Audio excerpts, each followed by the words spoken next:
Turn the sound off.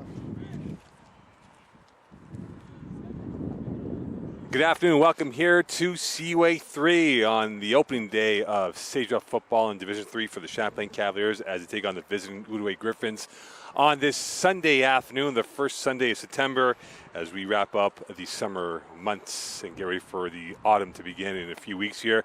Brent Bach and Mo Khan here on this Sunday. Brent, good evening or good afternoon to you. Outaouais against Champlain. Outaouais was in Div 2 last year. Now they dropped to Div 3. Playing against a Cavalier team that is relatively strong in terms of the line play, but also wanted to set the tone here and try and get themselves back in the pinnacle of Div 3. Yeah, that's right. It's great to be back. Football season is here down here at Champlain. So, yeah, you talked about the big matchup today. First game of the season for both teams. Champlain's going to look to dominate at the line of scrimmage, but also through the air. They're bringing back a lot of their receivers. Philip Frederick Jr., Jaden Edgehill, Nicholas Trotteau. So they have a lot of weapons on offense. Obviously, the quarterback, Luca De La Sala, and Emerson Peterkin, the new arrival here, is going to get a couple of minutes of playing time here this afternoon. So they want the Champlain offense look to dominate through the air, but you mentioned as well the ground game. So obviously, it's a departure of Shamar Parkinson and Matthew LaRose. The Thunder and Lightning combination last year in the backfield for this Cavaliers team. So who's going to step up in their place? A couple of candidates, obviously, Jaden Ralph, Tristan Corden, Aaron Keys. We're going to have to find out to see exactly who it's going to be. But obviously, this offense is primed and ready to go for Champlain. Of course, and for Outaouais, this is a team that, again, went from Div 2 to Div 3, went to 1-6 during the regular season. They had 4 games where they scored 14 points or less. They bring back the quarterback duo that they had from last year to this year. Would you expect them to take a jump up, even though it's like in school terms, if you fail a grade, is it easier now going to a division lower than before? Yeah, you can kind of take the soccer analogy. They're getting regulated down, if you will, to a little bit, I don't want to say lesser competition, but it's maybe a little easier than what they're used to. So you talked about a 1-6 finish last year. They struggled offensively, only 122 points scored. There was the fourth worst offense in Division 2, and their defense wasn't as great either. 179 points given up, third worst defense in Div 2. So maybe obviously coming down to now to the Division 3 level, college football might be a little easier for them. You talked about their quarterback duo, Mathis Dolan and Ben Carpentier. They combined only for 9 touchdowns last year, 8 through the air and 1 on the ground by Carpentier. So obviously, if you're Outaouais, you need something more offensively, no matter what division you're playing in. And for them, it's going to have to start here this afternoon and establishing themselves on the offensive side of the ball. Well, we'll see how this plays out. Again, for Champlain, they know this could set the tone, the marker that they want to have in the opening game of their campaign, and then they'll travel to Victoriaville and home to Shawinigan in a fortnight's time.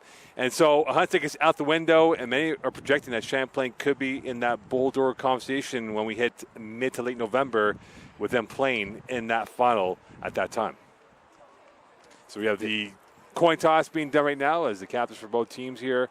And it appears that it will be Outaouais who will be receiving. Champlain will be kicking off. Champlain will go left to right for this first quarter of play. The sun will be in the eyes of Champlain's defense early on here. And Champlain will be in the all blacks, helmets, uniforms, and pants. And Outaouais in their sky blues with gray trim uniforms along with blue pants as well. So, Brent, we are in the unknown of the Outaouais team and how they will react. And for Champlain, last year they were banged up literally at the end and didn't have the horsepower required as they were outclassed by Beauce in the quarterfinals of the playoffs last year. So we'll see how the health will be for this team moving forward in game number 1 if they can remain that. So we talk about the quarterback play, and we know how this will play out for them coming in today, Brent, with Luca De La Sala. All eyes will be on him and what to expect. What do you expect from Luca De La Sala as a quarterback today for the Cavaliers? Well, again, this is the second year as a starter getting extended action.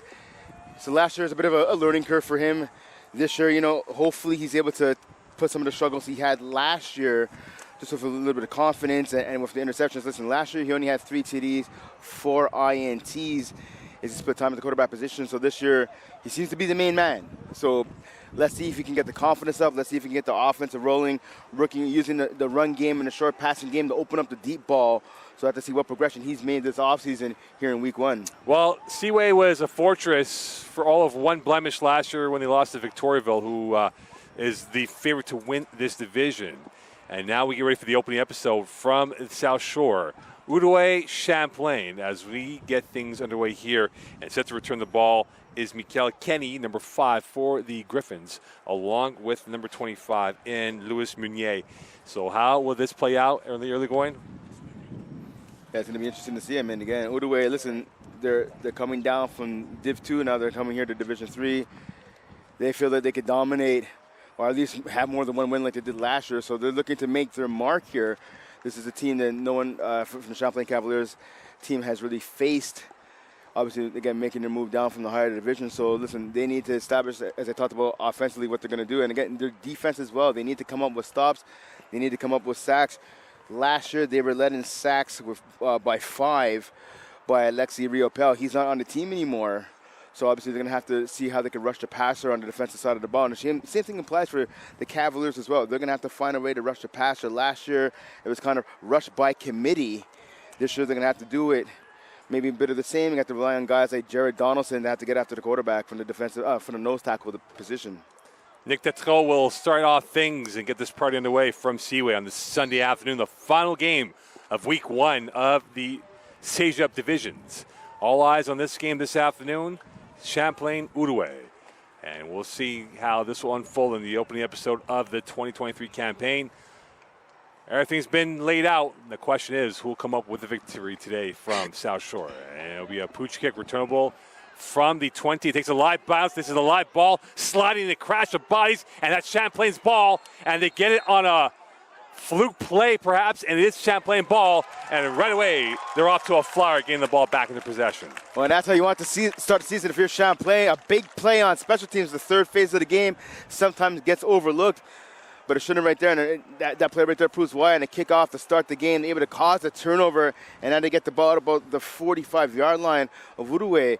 So a great start here for the Cavaliers. Let's see now if they can capitalize on it. On the 35-yard line. I know your math is not that great.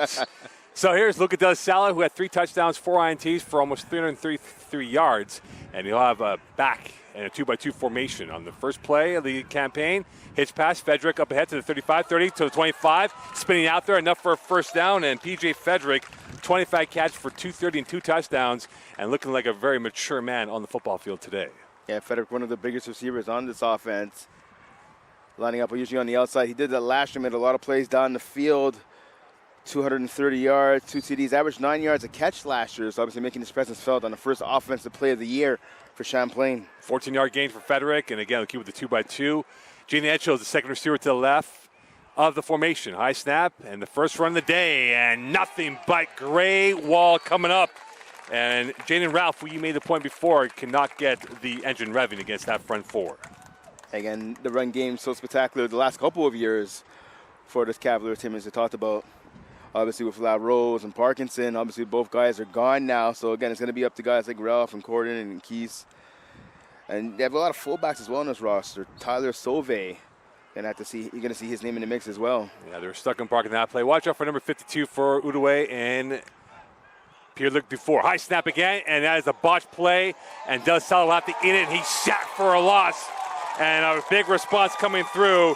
William Gilena in on the sack. And that play was a disaster, completely disjointed, and his blushes won't be spared on that play, Brent. Yeah, the high snap there just threw off the timing of the play. You have to match there's going to be a pass on 2nd and long.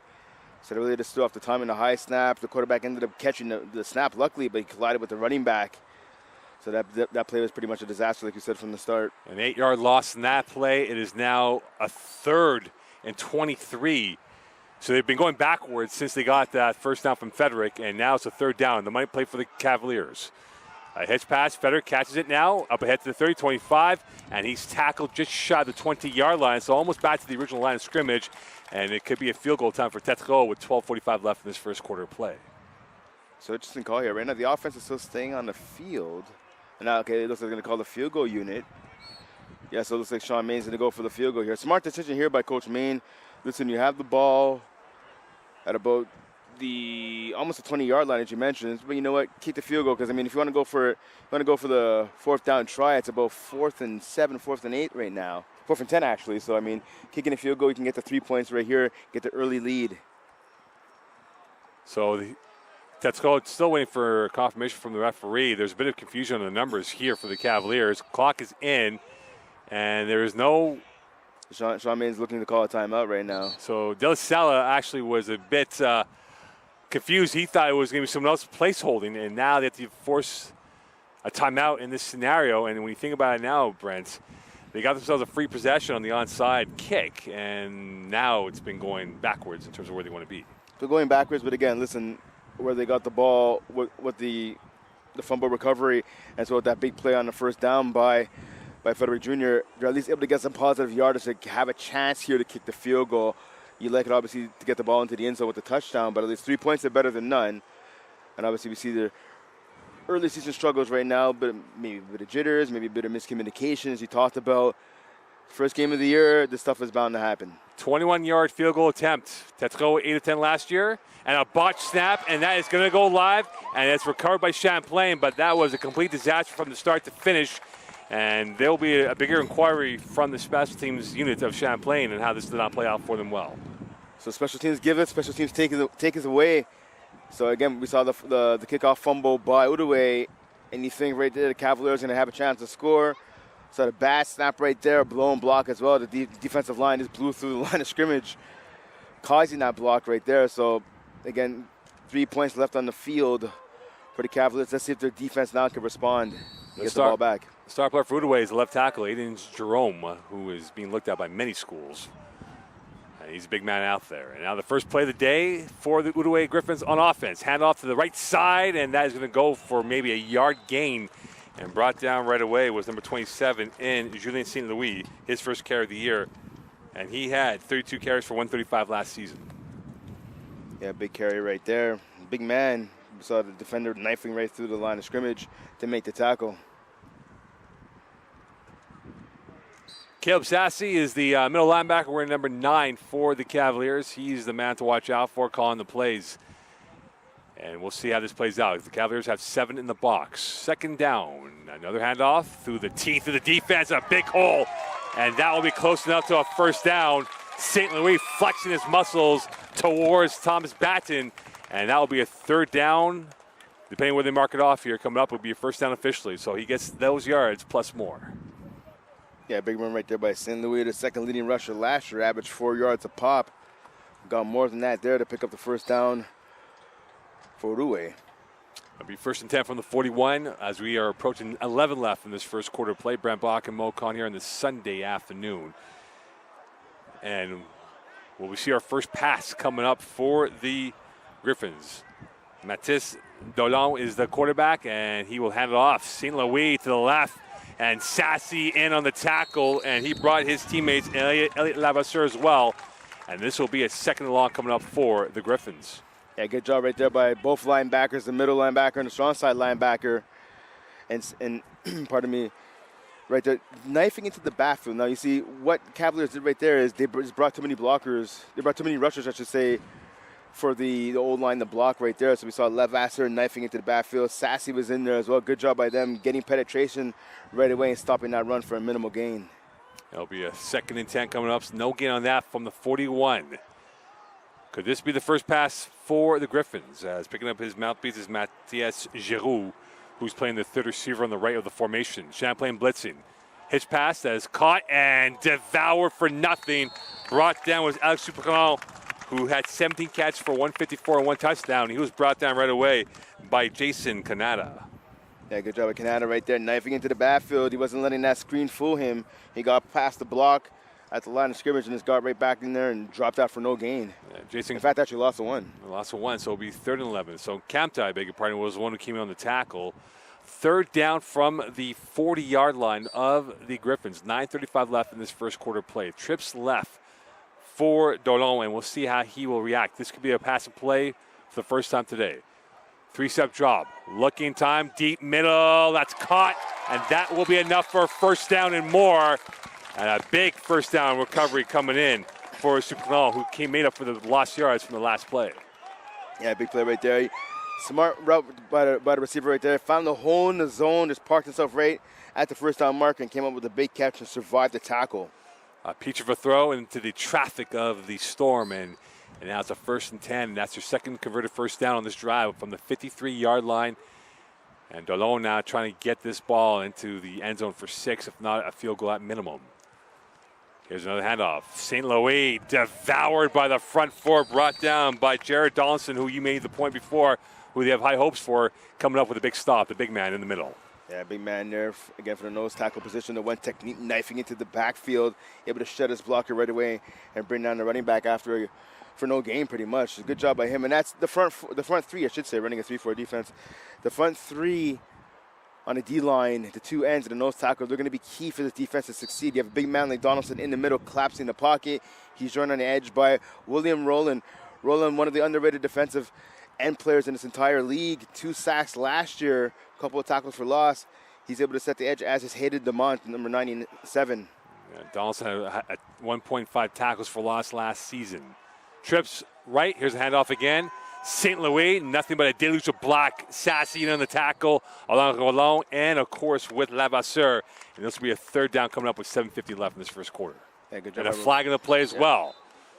And we'll see who this will be against. The culprit will be, and it looks like it's against Outaouais from the direction of the referee pointing at the Outaouais side. This is going to go back, so unforced error by Outaouais. Brent, we talk about penalties. It's very common in university. It's even more common in Cégep.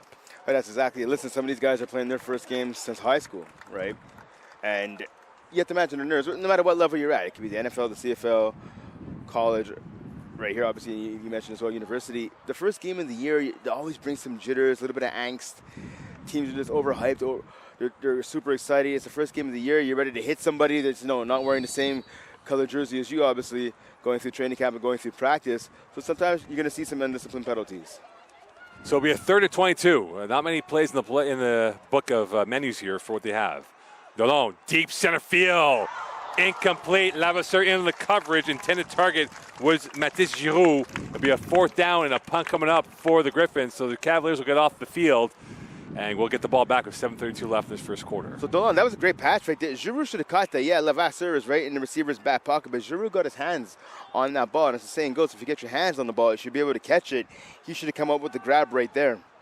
Frederick will be the returner. He is parked at his own 25, now making his way towards the 24. And for the first time today, it will be Felix Demers who will have the duties of punting the football this year for the Griffins. His first punt of the campaign. Wind blowing, going left to right. High snap. Demers will launch one low. Is going to take a one-hopper and right into Frederick's hands on the far side towards the 45. And he knocks over his own teammate and goes down just shy of the 47-yard line. And that is where the Cavaliers will begin their second drive on offense. They had a couple of great plays to Frederick, but De La Salle did not have control of the snaps, and a lot of plays went the other way. Well, pretty much getting the ball in Frederick's hands has been the only positive so far offensively early in this game, though.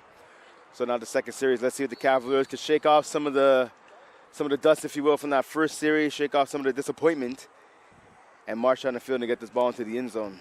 Tetsko is the receiver on the near right of the formation. Bunch towards the left. 1st and 10 for the Cavaliers. And here's a handoff to the left side, and going off the bounce to the far side is Jaden Ralph, who went into his own lineman, in fact, and bounced off of that, Alan Mark Sanchez, and got himself a couple yards on that play. Yeah, it's luckily for Ralph, he didn't fumble the ball like Sanchez. Yeah, so good pickup right there. Again, the lineman got pushed right back into his face, but he's able to get some positive yardage out of that. Pickup of 2, but it could have been a lot worse for the Cavaliers right there. There's one thing the Cavs have is the size and the O-line this year, one of the bigger O-lines in the league this season. It'll be 2nd and 8 from the 50, 6:20 left here in this first quarter played. 3 down linemen for the Griffins, and a chance for the Cavaliers to move the ball. De La Salle's pass, far side, called by Frederick at the midfield stripe. Into the plus territory he goes, and that's his 3rd catch of the day out of bounds at the 53.5-yard line, it appears. And it'll be a 3rd and short coming up. And, Brand, we talk about the running game. With that size, the front 5 for the Cavaliers have to lean on this smaller but speedier front 4 of the Griffins. But that's exactly, I mean, listen, you have that size up front and O-line, and that's where games are won. Games are won at the line of scrimmage, D-line and O-line. You talked about the advantage right now that the Champlain Cavaliers have with the O-line. Look at big number 77, Noah Roy, the left tackle, back for another year here. He's the leader of that offensive line, but you have Jeffrey Fan as well. You have Wolf Hawk, Anthony Katotis, a lot of guys up there with a lot of size. Let's see if the Cavaliers could use it. Over the middle, caught by Edgehill. And he's tackled at the 40-yard line. Jaden Edgehill getting his first catch of the day. He had 18 for 309 and 2 touchdowns. He was a big play guy last year on the average yards per catch, and he got themselves a first down inside the Griffins' territory. Yeah, average 17 yards a catch last year. He didn't get that on that patch right there, but he was able to pick up the first down. One of the young top receivers in his offense. Sees his older brother, Juan Echo, sitting in the crowd right now, former McGill Redbird. He was happy with his little brother for making that catch. From the 40-yard line. And they have a 2-by-2 receiver formation. Blitz from the middle. Handoff. Ralph up ahead. He gallops towards the 35, and his legs were able to churn out a couple more yards, brought down rather quickly by Alexis Riopal. It'll be a 2nd and 4 coming up for the Cavaliers. Yeah, good run right there by Ralph. Listen, he wasn't able to break that for a first down, but he kept his legs moving and was able to fall forward. That's what you want out of a running back. So he picked up 6 yards on that carry. Now setting up a 2nd and 4 now, 2nd and manageable for this Cavaliers offense. And that is from the 34-yard line. As we're south of 4:51 left in this first quarter play. And now coming into the game will be the other O-lineman in Anthony Alessi. And they will go with a rotation to keep guys fresh. It is a hot day on this Sunday afternoon on Labor Day weekend. The last day to wear white to Brent. You can't wear white after Monday. I don't know. I beg to differ. I'm going to still keep on wearing white after Labor Day. You do that, my friend. You get that stained up. And right now, the Cavaliers trying to stain up this Griffins defense. Middle pad run up and a chopping tackle coming through this time as Tayshawn Gordon was brought down rather quickly by the blitzing Griffins coming off the line. A good job there by the defender, just blitzing into the backfield, knifing through the offensive line and making that stop. It was an ankle tackle, but they all count. Able to pull down the running back. 3rd and 4 coming up for the Cavaliers. That was Gordon's first carry of the day of the season. He's still out there along with Tyler Sauve, who's to the right of De La Salle. 2-by-2 receiver formation. That's been the primary look for the Cavaliers all game long. 3 down linemen for the Griffins. Blitz from the far side. Caught by Edgehill. Pirouetting his way through. Away around one guy, around 2 guys. To the far side he goes. Out of bounds. He's tackled. Brought down rather quickly by William Jelena. And it'll be a first down going for the Cavaliers. Yeah, good job by Edgehill right there. Not only getting the ball, but then getting yak yards after getting the catch. Good job avoiding 1, even 2 defenders right there to pick up more than enough for the first down. And now at the 20-yard line is where the Cavaliers are, and they'll bring in another receiver into the pack right now, and that will be number 82 and Matthew Paquin. He's getting his first repetition of the season, and he will be the second receiver to the left of the formation. Frederick is occupying the far width on the left. Handoff right side. And now to the near side it comes, and tackled right away is Gordon. He was brought down rather quickly by a stingy defense led by number 24 in Samuel Breton, and that run defense for Outaouais has been very good so far against the ground game. Yeah, unfortunate right there for number 17, Nick Treteau. If he was able to pick up that block on Breton, I think Ralph would have got into the end zone. He was obviously getting the jet sweep right there. And he just had one man to beat to get to that edge. He was so close to getting there again. If that wide receiver would have been able to make that block, I think they would have had a touchdown right there. And now Tetsuko will be to the far left, and he's joined by number 25 in Jeremy Searles. De La Salle to the right. That's called by Gordon near side, and he's tackled by a gang of 3, led by number 33 for the Griffins in Maxime Frenette. And this will be a 3rd and short coming up. And Brent, you have to look at it from this perspective. Do you go ground game or do you keep with the short passes for De La Salle? I'm right down. They both seem to be working. I mean, the short passing game, we see a substitution right there as Edge's back into the lineup. The short passing game seems to be effective right now. We saw right there that pass to Gordon, able to pick up almost enough for the first down right there. So I think if you're the Cavaliers, use the play action fake, get a linebacker to bite and go to the short pass to pick up the first down, if not more. Bunch formation on both sides of the line. De La Salle looking, going, he's hit, and that might have been the wrong throw. He went to Gordon, and he had Sylvie open in the far side flats, and there was no one within 5 yards of him. And it'll be a 4th down coming up, and a 4th and 3 from the 13. And now for Sean Main, we saw what happened in the last chapter on field goal kicking. It was a blocked field goal that went for nothing. Yeah, well, this attempt's a little closer, right? It's a little closer on its attempt, so hopefully they get a better snap to get some better blocking up front. I mean, again, it's early in the season, right? You're going to have to kick a field goal at some time. Now's the time to work on it. Good pressure, though, right there by the defender, number 44, Xavier Demare. 1 sack last year. He didn't get a sack there, but he definitely got a quarterback hit and caused the QB to get rid of the ball before he wanted to. So Tetsuko will have a second bite of the cherry from the 25 or 20-yard line he's marked off. So this will be a chip shot in theory. The kick is up and wide right. It hit the upright, and heart and mouth moment for Tetreault so far with the field goal kicking, and that is 6 lost points for the Cavaliers, and it remains 0-0 with 1:52 left in this first quarter play, and the Griffins dodge another bullet from the Cavaliers. Man, it's disappointing right there for Tetreault. Last year he was 8 for 10 on field goals. I mean, he had 80% accuracy last year kicking field goals. So, I mean, you'd have to expect coming in this year he'd be just as good. But again, early season struggles, this is when you want to have them. Obviously, it's early in the game, still the first quarter, 1:52 remaining. Hopefully he could work through some of the yips that he's experiencing right now. Trips right for Delon and their third drive of the first quarter. Jet sweep to the far side it goes, and that is going to go up ahead and brought down rather quickly is number 14 in Axel Louis-Marie. His first catch or his first touch and a flag in the play, and Anthony Lightfoot was in on the tackle, and we'll see who this will be against coming up. Yeah, it's going to be against the Cavs. Sorry, go ahead, Brent. So I believe the defender came in to make the tackle, and he threw the running back down to the ground. I think that's where the penalty came from. And Pio Pepin was in on the tackle as well. Last year, he led the team in tackles. Pepin with 41 total tackles and 2 INTs. So they'll move this up. So free real estate for the Griffins with 1:38 left in this first quarter play. This will be marked off now from the 35-yard line, and the new 1st and 10 for the Griffins. Yes, it's the OC called against the defender there for the Cavs. So you talked about free yards right there. 15 for Outaouais.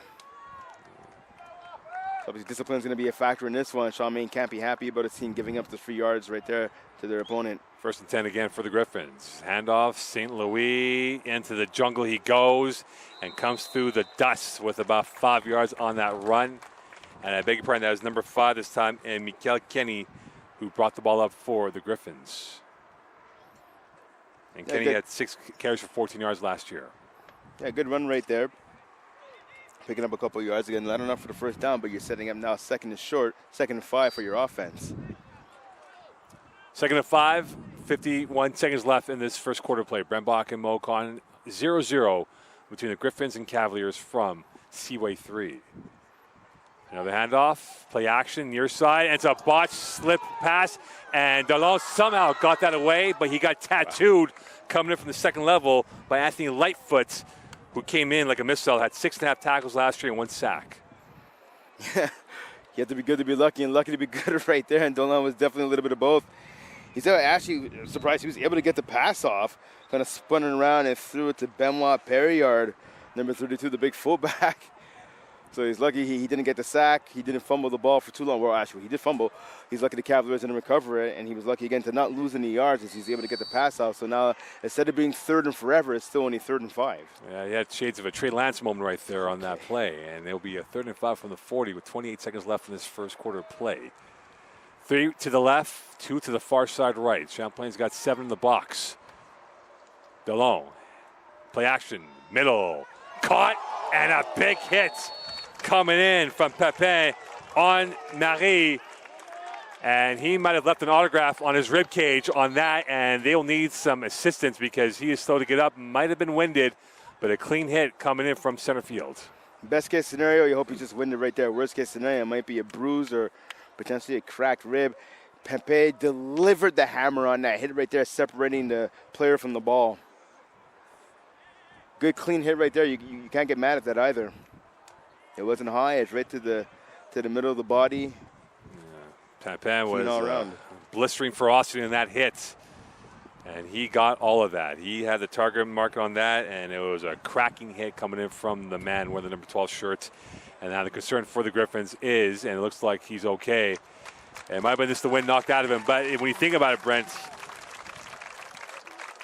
Marie had the catch, and he got jarred loose on that play. Well, that's the 3rd down in a row where the Griffins receiver had his hands on the ball, right? Talked about earlier on a previous drive, the same thing happened on a deep pass on 3rd and long. This time it's 3rd and short. Delon made a great pass over the middle to the receiver who needs to come down. Yes, I understand, listen, you're getting hit and it's hard to hold on to the ball, but that's what you do. You're a receiver, you got to find a way to make the catch. This could be the last roll of the dice in the first quarter as we're now 6 seconds away. And the snap is there, and the kick is up. It's going to the far side, returnable for Edgehill. He's at the 30-yard line. Edgehill sees, he goes, spins, flag on the play, and he's brought down by a boatload of Griffins, and we'll see who this call will be against. And we first down for the Cavaliers at the moment from the 40-yard line, pending the penalty call with no time left on the clock. It might be holding against the Cavs, unfortunately. It's going to drive them back to start this drive. So 0-0 between Champlain and Outaouais. And they'll get one more untimed down here, or they're now going to transition over to the other side. We'll see what the call is from the referee. And they'll play one untimed down in this first quarter play. So the last roll of the dice officially on this play coming up. Luca De La Sala, a bit of a mixed bag of results in this first quarter. They've not really opened up the playbook, Brent, for him. There's been a lot of hitch passes, a lot of passes to the flats, a lot of intermediate stuff. Nothing of deep developing crossing routes. Well, that's it. I mean, we said at the top, right? I mean, he only had 332 yards last year, 3 TDs, 4 INTs. The short game seems to be his preference. And if anything, for a young quarterback, like he is still, he's to get into rhythm, to develop some confidence. So using the short game on those quick slants, those out routes, those hitch passes, that's what you want to do to get your quarterback in the rhythm before taking a bunch of deep shots. And that run will go for maybe 1 or 2 yards, and that will end the first quarter here. Jaden Ralph was the ball carrier, and that will end the first quarter. Still 0-0 between Champlain and Outaouais. Brent, the tail of the tape, who's got momentum going towards the second quarter play, if there is any momentum? I mean, you have to give it to the Cavs. They've had the ball in their opponents, deep into their opponent's territory twice so far. And unfortunately, they came up with 0 points both times, but at least they've done something offensively to get the ball down deep. You look at their defense, they come up with a number of stops. They've gotten off the field on third down, and that is so key to a defense. Their secondary coming up with a number of stops, some pass deflections, and some big hits, as we just saw, separating the player from the ball. So if you have to look at the scorecard after round one, if you will, you have to slightly give it to the Cavs. Listen, you look at Outaouais, the Griffins, they've allowed no points on the scoreboard, but it's more a function of the Cavs kind of tripping over themselves. Is the reason why it's a 0-0 game than anything the Griffins defense is really doing. First quarter lacked any cutting edge on the offensive side of the football. It was more of a defensive stand from both teams here. And some big crunching hits from either side. It will be 2nd and 8 from the 22 for the Cavs. De La Sala's first pass of the quarter, going deep middle, and that will be almost picked off intended for Edgehill. And the area was William Gilena, who's had a fabulous game for the Griffins so far, stopping the run and making a big stop in the pass. Yeah, Gilena with the long reach right there. I think if his arms were just about an inch or two longer, he would have come up with the INT. And that's definitely some miscommunication right there between De La Sala and his receiver, Edgehill. Wearing the number 22 shirt like Jacorian Bennett did at the University of Maryland, and looking like underrated DB for the Griffins. 3rd and 8 coming up for the 22. 14:05 left in this first half of play. 2 in the back for De La Sala. Going deep, near side, and a miscommunication. Frederick stopped in the route, and that was almost pilfered by Felix Olivier Proux. And again, the communication line has been glitched up with De La Sala and his pass catchers on this drive. Yeah, definitely. That's 2 plays in a row and 2 long shots. Again, where the receiver and the quarterback aren't on the same page, and it's unfortunate right there, not causing a punt. So essentially a 3-and-out for the Cavs offense for the last play of the first quarter. Obviously, the first 2 plays here in the second quarter. So now, if you're Champlain, you're giving the ball back to your opponents, who are going to get pretty good field position. We see the returner right there line up at about the 40, just inside the 45-yard line. So you have to imagine after the return, the ball is going to be on Champlain's side of the field. Wind is blistering, going right to left on your screen, and that is high in the air, and that one got caught for the football. It takes a funny bounce. It's a live ball, and that is recovered, and flag on the play, no yards to be called. And Nathan Seguin in on that.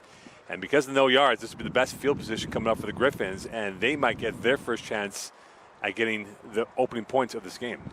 Well, there you go. I mean, this is their best field position of the game, so let's see if they can capitalize on it. Once again, for the Cavs, their defense is going to have to come through. We've seen their defensive line getting penetration at the line of scrimmage, getting to the backfield on passing plays, and obviously on running plays as well. So the front three or the front seven really for this Cavaliers team is going to have to do the same thing again. They're going to have to get penetration and force the Griffins to have to go with the long ball. Dean White now playing over the ball right now, and they'll bring in number 51 as well in Malcolm Fontaine as he'll play on the edge of the 3-4. First and 10 from the 40, best field position for the Griffins. 3 to the left for Dolan. Motioning now to the near side. Here's a handoff. St. Louis, he gets around 1, gets around 2, and chopped at the knees. The last line of defense saving the potential touchdown. It'll be second and short coming up, and a tackle by Lavasseur in on the play. Yeah, good hard run there by St. Louis. Of course, he's taking over for Adam Wardani, the leading rusher last year. 276 yards, 3 TDs, not on the team anymore, obviously. So St. Louis, he's the man now with the ball in his hand. So a big first down run right there, picking up 9 yards. So second and 1 from the 31. They'll keep with 3. Now an overload of a 4-pack to the left with a tight end to that formation. St. Louis in the backfield. Dallon looking at the staff, trying to get things organized. He's got isolated on the near side is Axel Marie, which is good news. He's back in after taking that crunching hit in the first quarter. Play action. Middle. Defended well. Intended for number 81 in Alex Supernal, and in on the coverage was number 22 and Cien Blanchard in for the first play of the second quarter. Yeah, Charles Blanchard, nice defensive bat down right there. Quarterback that Dolan didn't do his receiver any favors. That ball ended up being behind the receiver, so gave Blanchard a good chance to make a play last year. 4 tackles, 1 INT, making his presence felt already for a huge pass deflection right there, setting up third down now for the Griffins offense. Third and 1, so they got multiple options. They can go through the ground game or through the air. St. Louis in the backfield to the right of Darlon. He's got 2-by-2 receiver formation, tight end to the left. And here's the run. St. Louis to the left. He's got a first down and more. Pierre running his way through, not once, not twice, but 3 times. Brought down by Blanchard, his second tackle, and that will be a first down for the Griffins. And it looks like they're knocking the door here, Brent, for points. As you see right now, their running game is gashing this Cavaliers defense. I think the Griffins taking the idea of try again. It's finally working after getting shut down predominantly in the first quarter. So right now the Cavs are going to have to toughen up defensively, especially along that defensive line and that 3-4 defense. They're going to have to get into the rushing lanes and give the linebackers an opportunity to come down and make a tackle. From the 25 of the Cavaliers. Dolan, play action. Middle, over the head. That was overshot, intended for Supernal, who was open by a step or 2 over Lavasseur, but that ball was too much depth on that play. Yeah, the quarterback got a little too excited right there. Saw the receiver open. He was able to plant his back foot into the ground, but he just released that throw for a little too much on it. That'll be second and 10 from 25, 11:26 left in this first half. Brent Bach and Mo Khan here on this Sunday afternoon. And going off right now is number 12 for the Griffins in Alex Duciam, and it will be a 2-by-2 receiver formation once more. St. Louis in the back, now to the left. Champlain hovering along the line of scrimmage with a multiple amount of bodies out there. St. Louis to the right. And he gets around Sassy, and he will be brought down by Batten and his teammates. And a flag on the play, and this might be going against the Cavaliers. We'll see who this will be against.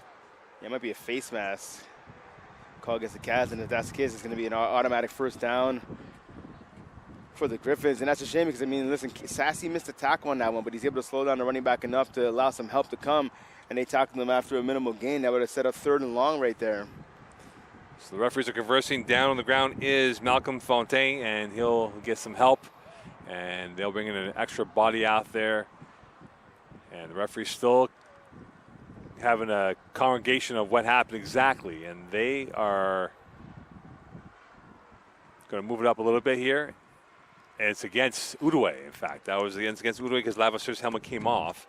So they are going to opt for the ball being moved back. So if you move it back here, then it becomes second and long versus if you if you decline the penalty, it ends up being about third and, let's say, 6 or 7 right here. So interesting call for head coach Sean Mean. He's right now trying to send it to the rest what he wants to do. Referees are still trying to figure it out. So they're going to move it back. And again, the winds are not stifling yet, Brent, but it definitely has played issues with the kicking game.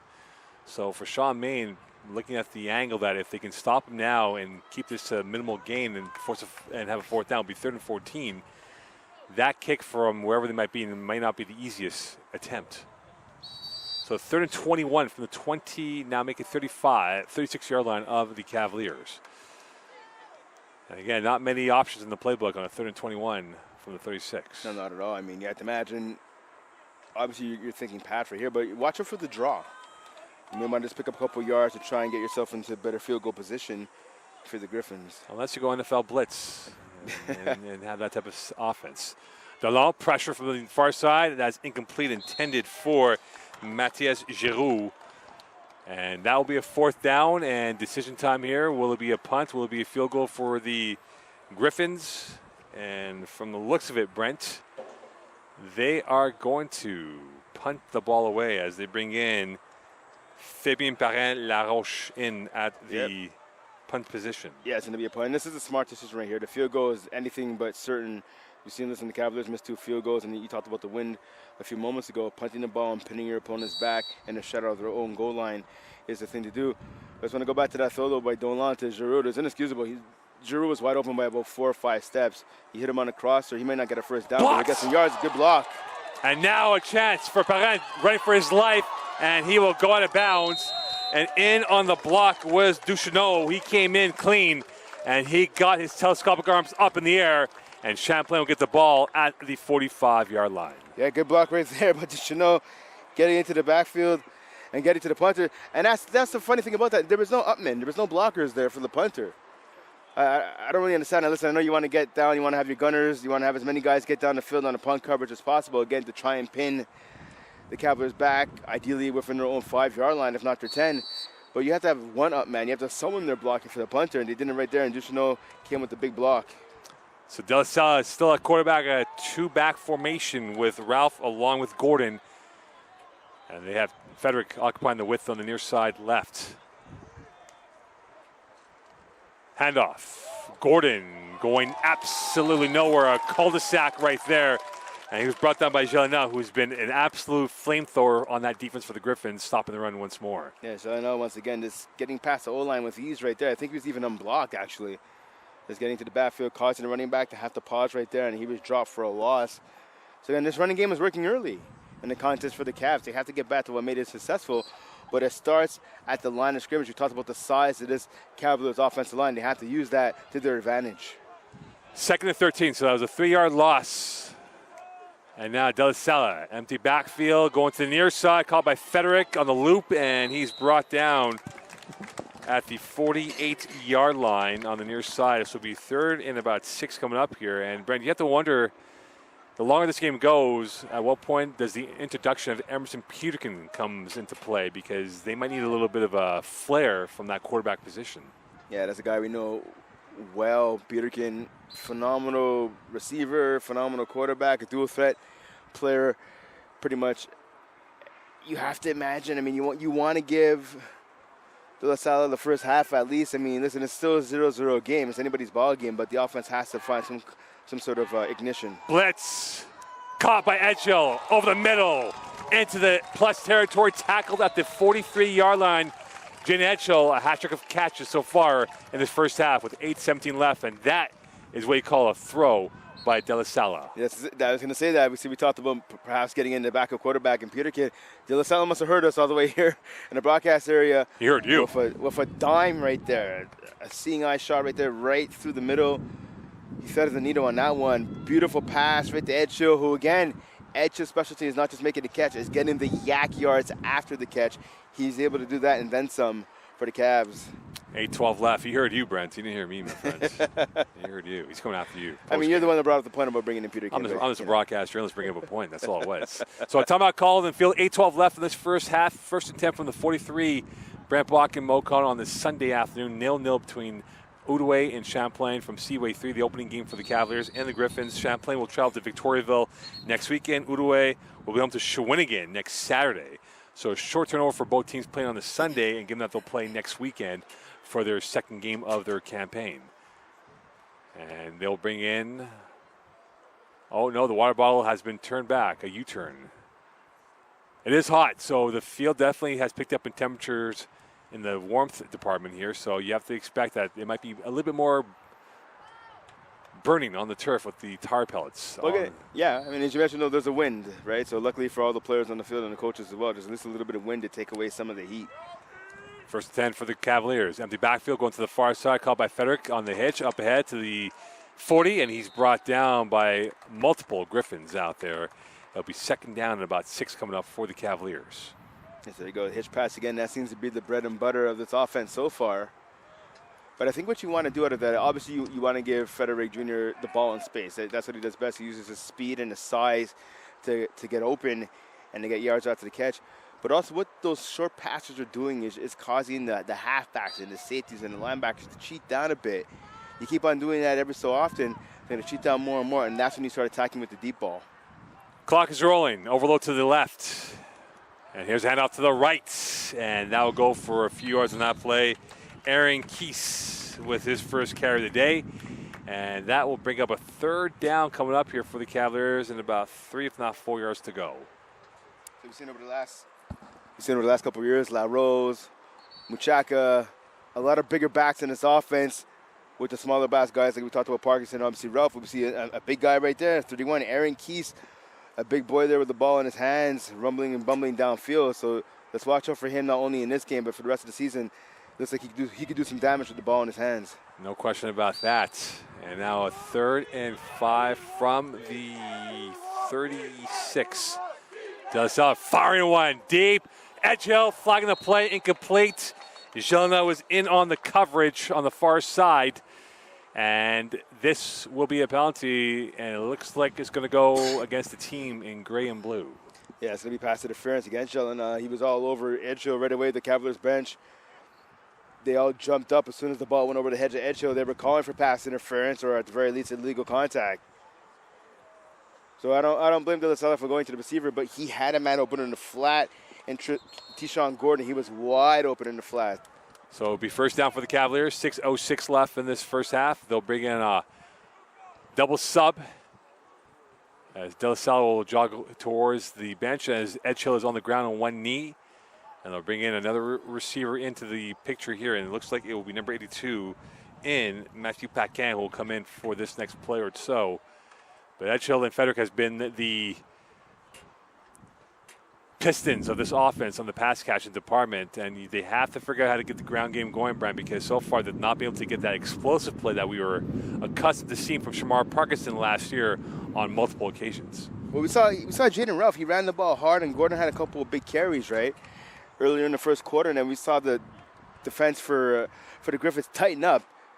The defensive linemen were able to get into the gaps. The linebackers were able to come down and make some plays. And again, we talked about where the Cavaliers were knifing through at the line of scrimmage into the backfield. The Griffins have been doing that now over the last 15 minutes of this contest. So let's see if the Cavaliers can find something to counteract that. Maybe you run a little misdirection. Maybe you line up a fullback and an I formation, a fullback and a running back in the backfield, because you need to have the run game working successfully to help out the passing game if you're the Cavaliers. Tetsuko is occupying the width on the near left. A 3-pack to De La Salle's left. Blitz on the near side. Going to the far side. Frederick tried to corkscrew his body on that play and could not get the right body angle on that. Then it'll be that throw right there is on De La Salle. You have your receiver doing a slant route. What you have to do is you have to throw the ball to where they're going. You can't throw the ball to where they're at, right, when they come out of their route. You have to throw the ball to where they're going, so you allow your receiver to run in to the ball, to catch it and keep striding, keep on going on that slant route. If you throw it backwards, that throws off the whole entire timing. 5:40 left in this first half. Handoff through the middle. Gordon cannot go anywhere. He's brought down right away. Yohan De Pasquale in on the tackle, and that was his first tackle of the day. And that will bring up a third down with the ball on the 28-yard line. Yeah, see the right side of the offensive line right there, not doing their job. Saw 3 defenders from the Griffins into the backfield right away as soon as the running back got the ball. So Anthony Cotas, big right tackle, number 62, and Wolf Hawk, number 63, the right guard. They're going to have to come up with a little bit better effort there to give the running back a little bit more space and time. Passing play for De La Salle. Through the middle and caught by Frederick short. He dances, and he is going to be brought down by Maxime Frenette. They look like a bunch of lions out there going after Frederick. And that will be a 4th down coming up. And Brent, decision time here for Sean Main. Does he go for maybe a field goal attempt after the first 2 times were a bit disjointed? I keep the offense on. It looks like that's what head coach Sean Main is doing. Listen, the special teams has been a disaster, at least trying to, on the field goal attempts for Champlain. Keep your offense on. I mean, it's 4th and 8, so it's 4th and long. But worst case scenario, even if you don't pick up the 1st down, you give the ball back to your opponents inside their own 30-yard line. Edgehill and Frederick. The power play of the receiving corps is to the left of De La Sala. Looking to the left. Going deep. Frederick. One hand. Incomplete. He got one hand, got 2 hands, and 2 hands of one did not corral that ball in, and that'll be a turnover on down. So the Outaouais will get the ball back from their own 26. Yeah, it's a tough catch right there, but Frederick's going to have to make it. He'll be the first one to tell you that. De La Sala, you can't ask for a much better pass, and a good route by Frederick Jr., but he has to come up with the grab. And he's a bit disappointed in himself on that play, and it'll be with 4:09 left from the 26-yard line. The Griffins 0, the Cavaliers 0. For those who had the over in this game, it is not looking like it's going to hit that mark today. Might be first one to 7 wins at this point. DeLong has got a 3-pack to his right. St. Louis to his left. Looking over deep, near side, caught in stride, and a 1st down for Suprenal, and he's tackled right away by Campta, and that'll be a 1st down. That's the first explosive play for the Griffins through the air. Yeah, and that route's been open all game. We saw a couple of drops, obviously, by the Griffins receivers, so good ball placement, once again by the quarterback. The receiver there, Suprenal, finally making a big catch right there to extend this drive. That'll be a 1st and 10 from the 49 of the Griffins. And they get out of their own shadows of the goalposts on that play, and it'll be a chance maybe for points late in this first half as we approach 3 minutes left in this first half. DeLong's got a 2-by-2 receiver formation, 2 in the backfield for the Griffins. Blitz on the near side. DeLong, handoff up the middle. St. Louis using the instinctive DNA in himself to get that ball just shy of the midfield stripe. It'll be very close to the midfield stripe, and it'll be 2nd and short coming up for the Griffins. Yeah, again, another big run right there by the Griffins. Again, they're not getting a ton of 1st downs via the run over the last couple of minutes, but they're picking up positive yardage. Again, they're making it 2nd and short for their offense, and that's what you need out of your run game. And with that timeout called, and they'll bring on the coaching staffs onto the huddle here with 2:52 left, 2nd and 4 from the 55-yard line. Brent Bach and Mo Khan on this Sunday afternoon. Game 1 of the campaign for both teams, and both would love to have that W going into the Labor Day weekend that's left of. And for the Griffins and for the Cavaliers, they've been stuck in park and have unable to get the car warmed up to get their offenses rolling today, Brent. Yeah, again, I talked about earlier, right? I mean, it's the first game of the season. You have to expect some of these early game struggles from both offenses. Listen, again, these are 2 offenses that didn't exactly let up the scoreboard last year at all, right? So they're trying to work on some things. Yeah, you had training camp, you had practices, but there's nothing like live game action. The bullets are flying, and sometimes it just takes a little bit of time to find your rhythm, to find your groove, and that's what we're seeing so far here in this one. For the Cavaliers, it was feast or famine. 3 times they scored 30-plus points, but then they had 3 games of 17 points or less. So you're absolutely right about if they're in the groove, they're unstoppable, but if they hit a speed bump, it really hurts the axles of their car. Blitz in the middle from the Cavaliers. DeLong looking, pressure, rolling to the right. He's going to throw that ball out of harm's way. He was in the pocket, but that'll be deemed incomplete. That'll be 3rd down coming up for the Griffins with 2:41 left in this first half. I mean, you're right. He was still in the pocket, but I guess because the ball passed the line of scrimmage, that's why you didn't see the intentional grounding call. So you talked about, again, what their offensive struggles last year for Outaouais, 1-6 in Division 2. They had a lot of close losses, though. 3 games, like against 3 Rivers, Montmorency, and Sherbrooke, they lost by a touchdown or less, right? So it's not as if they're a 1-6 team who was horrible. They're a 1-6 team who came within a play or 2 of having 4 wins versus just 1. Jelena is their 3rd receiver to the left, and a delay game called against the Griffins. And that will hurt them. Giroux looked like he was the intended target, and they are going to push him back. Sean Main getting the explanation from the head referee. So that's a huge penalty right there. Yeah, as you mentioned, time count violation. So now it goes from being 3rd and 5, where you have a ton of options in your playbook, to now 3rd and long once again, right? Or in fact, actually now it's going to be 4th and 4. Because they lost it down. Yeah, exactly. I lost it down on that play. So the loss it down has been applied in the situation here. So with that, it becomes 4th and 4, and now a punt coming up here for the Griffins. And for Perrin, he had a short pooch last time. We'll see where they're going to mark it off now for where the returner is going to be for the Cavaliers. So see for the Cavs right here, watch out for the fake. So nothing game. Both offenses are struggling. You need something to wake your team up. Watch out for the fake. Perrin will not fake it, and he'll punt that one away. Returnable from the 18. And Gordon is going nowhere. Excellent coverage by the Griffins, led by Alexis Riopel. And now for Luca De La Sala. 2:32 left in the first half to perhaps get points for the Cavaliers going to the halftime team talk.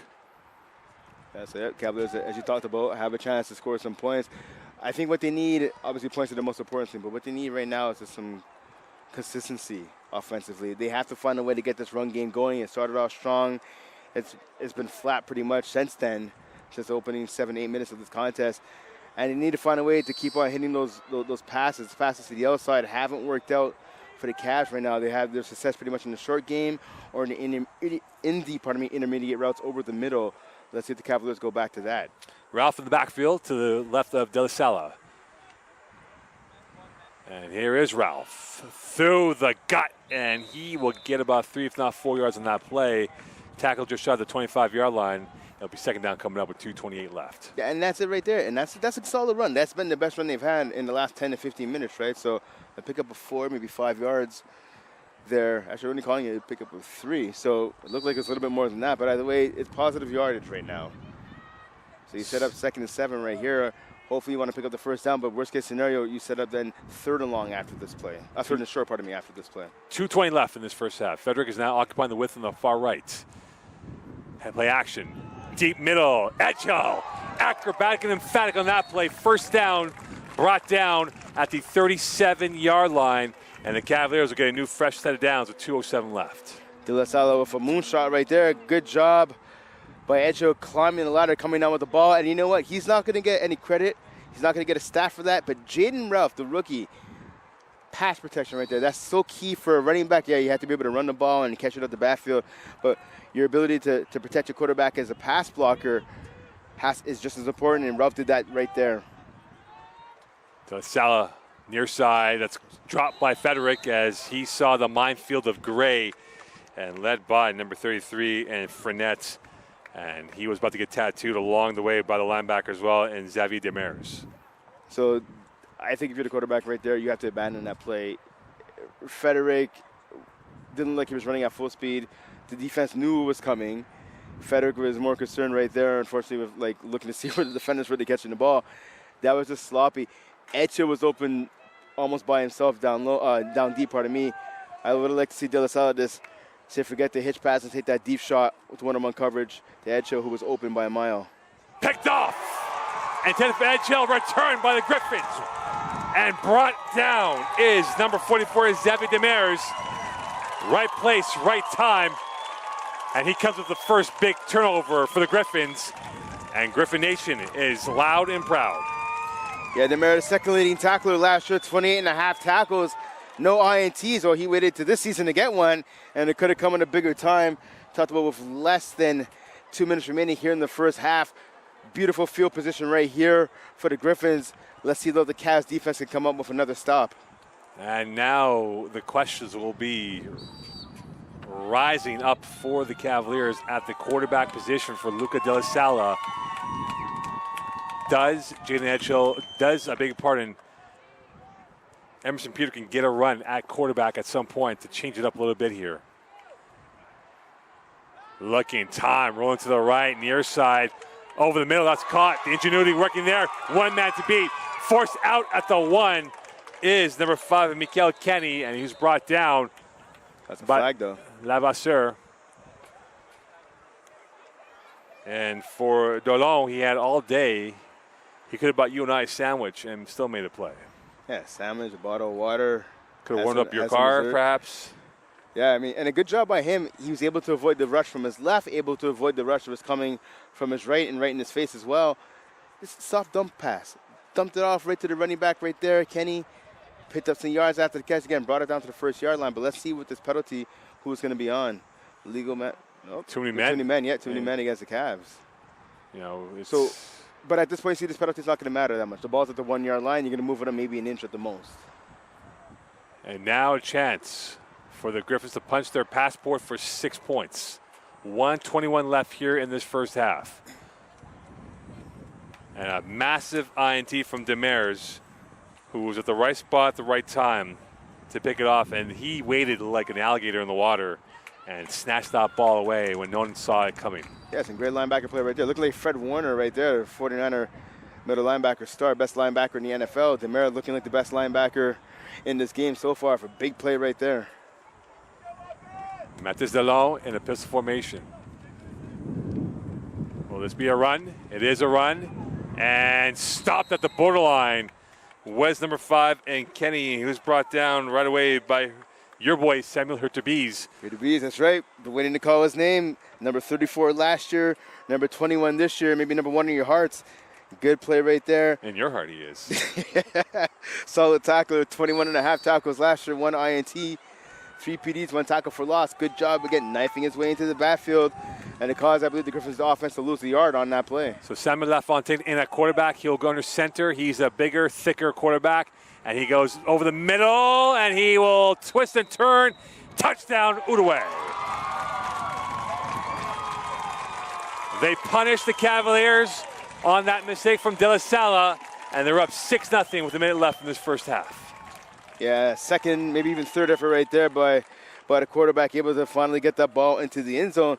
Good penetration up front by the D-line. And the linebackers for the Cavs, just again, not able to get the quarterback down. And LaFontaine, the rookie, finally again on the second, maybe even third effort, getting that ball into the end zone. Right now, the sun is shining on Outaouais and is exposing Luca De La Sala and the Cavaliers offense as they're down 6-0 with a minute left here in this first half.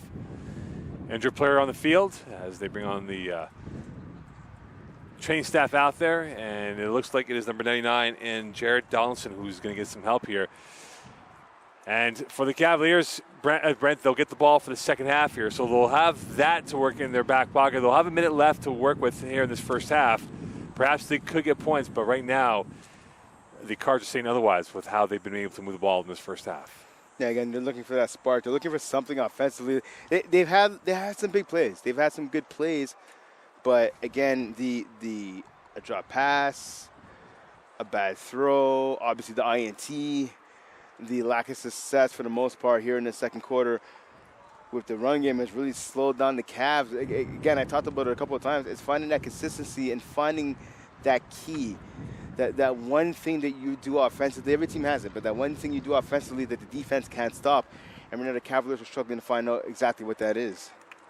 And the identity for the Cavaliers will have to be sorted out at halftime. And for Donaldson, he'll go off on his twos. And now the extra point coming up for the Griffins. And they got a touchdown courtesy of their quarterback, Samuel Lafontaine, in for that play. And he came up with the strike. And with a 6-0 lead, a minute left in this quarter of play. Extra point 10 coming up here for Parrain. And a chance to go up by 7. And momentum in their back pocket towards halftime. Hold, kick, up, and good. So 7-0 lead. Outaouais started asking questions of Champlain, and they got the answers that they wanted. And now Champlain will get the ball back, down by 7. Yeah, so right here for the Cavs, it's all about how you respond. Listen, I mean, there's exactly 1 minute left in the first half. You may want to take it into the locker room and wait for the second half to start and get the ball back. But you want to, at least before you get there, you want to at least see something positive. You might want to try and deep shot. They haven't been successful throughout the game, but you're going to have to hit a deep shot at some point during this contest. Why not see what you can do here at the end of the first half? Try and get some type of positivity on the offensive side of the ball going into the break. It's like a sandwich when they do like the job review. The buns are the positive and the negatives in the middle of the sandwich. And for this Cavalier offense, they have to figure out that negative part. Can they minimize the toppings for the negative part and get more of the positive going for them with a minute left in this first half? They'll get the ball back in the second half. And remember, in this direction, this is where the ball died down in the kickoffs. And that will not be the case and returnable for Frederick. And that ball had a lot of zip. And now here they come. Frederick deep in his territory, brought down to 5. And if there's been a strength of the Griffins, it's been their special teams, coverages, and field goal block. They've been second to none today. Yeah, definitely. I mean, on the defensive side, if you will, special teams, they've been great. Obviously, they had that fumble to start the game on a kickoff return, but that's pretty much the only negative they've had on that side of the ball. You talked about their punt coverage and their kickoff coverage right there. It has been spectacular. If you're Frederick, though, on that one, he just misjudged the ball, and you can't have that. As a returner, you have to get as far back as you possibly can. You can't just assume the ball is going to bounce right into your hands. You have to get depth on that return, and obviously the ball went off of his hands, ended up going almost right into the end zone. So he was able to get out of there, thankfully, but they only got the ball to the 8-yard line. That's not how you want to start a drive if you're Champlain. And this Champlain offense is next door to their end zone. Will they run out the clock or try to play it? Middle handoff, and brought down is Gina Ralph, and he was brought down by a plethora of Griffins, led by number 33, Maxime Frenette, the linebacker, with 46.9 left here. Second and 10, Brent, second and 8 now, I beg your pardon, from the 8. You have to wonder if the Griffins can force a quick 3 and out, they might get the ball back here. Yeah, definitely. I mean, listen, if they're smart, they're going to use the timeouts right here. I'm not sure why they're not using one right now. I guess they're just they're going to let the clock run out. I don't agree with that call whatsoever because, I mean, yeah, you're right. If they could force a stop here on second, a quick stop on third to get the ball back. And Champlain content to run the football. There's a flag in the play in the backfield. So that might be a hold, actually, again. Yeah, it is a hold against Champlain, so that's going to stop the clock for a second. So 24.4 seconds left on the clock again. I imagine the Griffins are going to take that penalty. The officials are waiting to see what the coach wants to do. So holding will be the call.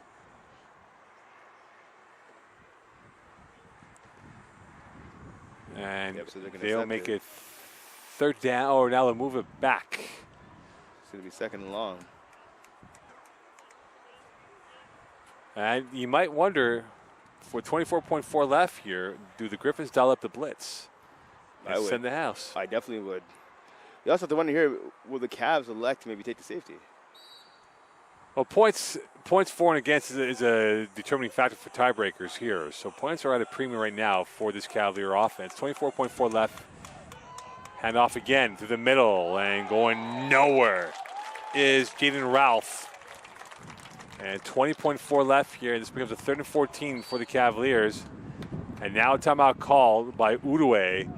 And that is what we thought would be the case, Brent, exactly. Because the Griffins might get the ball back with one last roll of the dice in this first half with 20.4 left. But that's exactly, I mean, I guess better late than never. I mean, they should have called that timeout earlier. They would have probably had about 35 to 40 seconds left. But either way, they call it here now. The ball's at about the 5-yard line, or maybe it's the 7 actually, for the Cavs. So yeah, if you're the Griffins right here, you got to stop. You got to stop. Obviously, you have to imagine the Cavs are going to run the ball here. They're not going to try and pass. They're going to run the ball to try and have some time roll off the clock. If you can get a stop here, you call a timeout immediately. You force a punt, you get the ball back. You have one, maybe at best 2 chances to get the ball into the end zone before the break. And again, not much in the the magic bag of tricks here for this Champlain offense. If they can somehow get a first down, they can kill off the clock then. Another running play up the middle. Ralph is necktied down. He got a bunch of yards back, but not enough for a first down. And that will stop it with 15 seconds left here. Another timeout called by the Griffins, and they'll get the ball back. A chance to get 1, maybe 2 plays before we expire this first half. That's exactly it. So right now, yeah, 15 seconds exactly remaining on the clock. So you have the punt. That's going to take about 6 to 7 seconds off the clock, right? So you get the ball back at that point with about 8, maybe at best 9, but let's say somewhere between 7 or 8 seconds left. So that'll give you at least one opportunity to chuck a Hail Mary towards the end zone. Yeah, if you're Ralph right there, you would have loved to see him just try and dive forward because, again, he missed that first down by 2 yards at the most. We would have liked to, obviously, he got tackled high, but you would have liked to see him just before that tackle attempt to dive forward and try and pick up that first. Patricio Bustos Castro, who had an average punt of 42.4. That might not be the case with the winds really howling right now. Not gale force, but it's definitely howling here from Seaway 3 with 15 seconds left.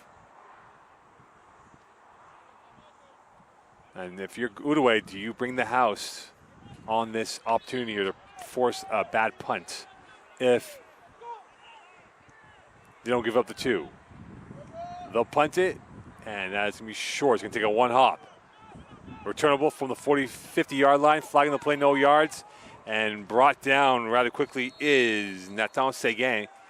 And that will stop the clock with 4.1 left, but Brent, they'll get a couple more yards to work with here. And maybe a Hail Mary coming up for Outaouais with 4.1 left. Yeah, about 5 free yards right there, so that'll put the ball just past midfield. So they'll be at the 44 now, give or take, depending where it's marked off from the line of scrimmage, and they will move it up towards the 43 and a quarter. Yeah, exactly. Yeah, so exactly, just past midfield, like I was saying. So yeah, that gives Outaouais at least one chance, right, to get into the end zone. Again, 4.1 seconds left. You definitely have a chance to do a Hail Mary. You have to watch out though for the pass interference, right? They're obviously hoping for a touchdown. Best case scenario. Worst case scenario, they're hoping, okay, you know what? Maybe we can get a PI call or a legal contact call against the defense. Dolan in the pistol. He's got 3 to his right, 2 to the left. St. Louis in the backfield. Flag in the play. Over the middle. That's caught in stride and tackled right away is number 15 in Mathias Giroux. But there was a flag and too many men against the Cavaliers again. Wow. And that will give Outaouais a on-time down. That's the second time they've been called for too many men on the field. Yeah, they have 13 guys on the field right now. That's definitely one too many. And but I mean, for the Cavs, I mean, you can't have that happen. I mean, the defenders, they need to know who's supposed to be on the field. Defensive coordinator, obviously, they need to know who's supposed to be on the field right here. You're giving free opportunities to the offense. Again, you're down 7-0, right? And now, with that penalty, so you have the yards on the catch. I was surprised to see that play being called. I mean, you're throwing an intermediate pass and you need to get the ball to the end zone, but nonetheless, Outaouais got bailed out of their own questionable play calling. So now a field goal chance here for the Griffins. And so this will be a chance here for Parrain. He is going to be marking the hold at the 39-yard line, 30 3/4. So this will be a long field goal from the left hash mark. And in the back end zone is Pio Pepin for the Cavaliers. That's about a 39-yarder right here. The kick is up. Off the upright, the crossbar. It was going, but lacked the juice required. So at the end of the first half, Champlain, Outaouais, 7-0 lead for the visitors from Western Quebec. We're through 30 with 30 minutes to go. Stay tuned here on Cavaliers TV.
Welcome back here to Cavs TV. Brent Bach and Mo Khan at halftime. A 7-0 lead for the Griffins over the Cavaliers on a quarterback run touchdown by the backup quarterback in Samuel Lafontaine. And that's been it. Otherwise, it's been a game that's been lacking the cutting edge, the required force from offense from both sides in this first half. We'll see what the second half adjustments are. We saw at halftime that backup quarterback Emerson Peterkin was getting some reps warming up his arms. So Brent, you would have to imagine if you are Champlain, they might bring in the change of pace and the poise and elegance of Peterkin on the field for this start of the second half. Yeah, definitely. I mean, we talked about earlier, right? I mean, he's a phenomenal athlete. He has experience playing receiver. He has experience playing quarterback.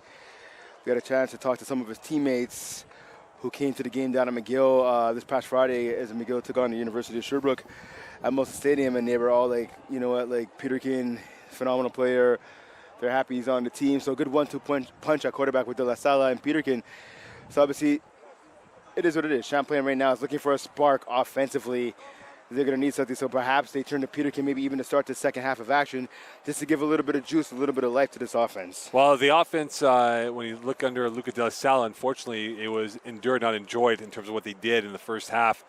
And now they go perhaps to Emerson Peterkin. We'll see if they go with the quarterback rotation and to start off the second half. We will see how this plays out. Meanwhile, for the Griffins, though, they played and kept to their script, right? They went consistent body blows, and they got the blow to the jaw, which was the INT, and they got the 7 points. And they're up 7-0. What can they do to add more insurance policy to their scoreline of 7?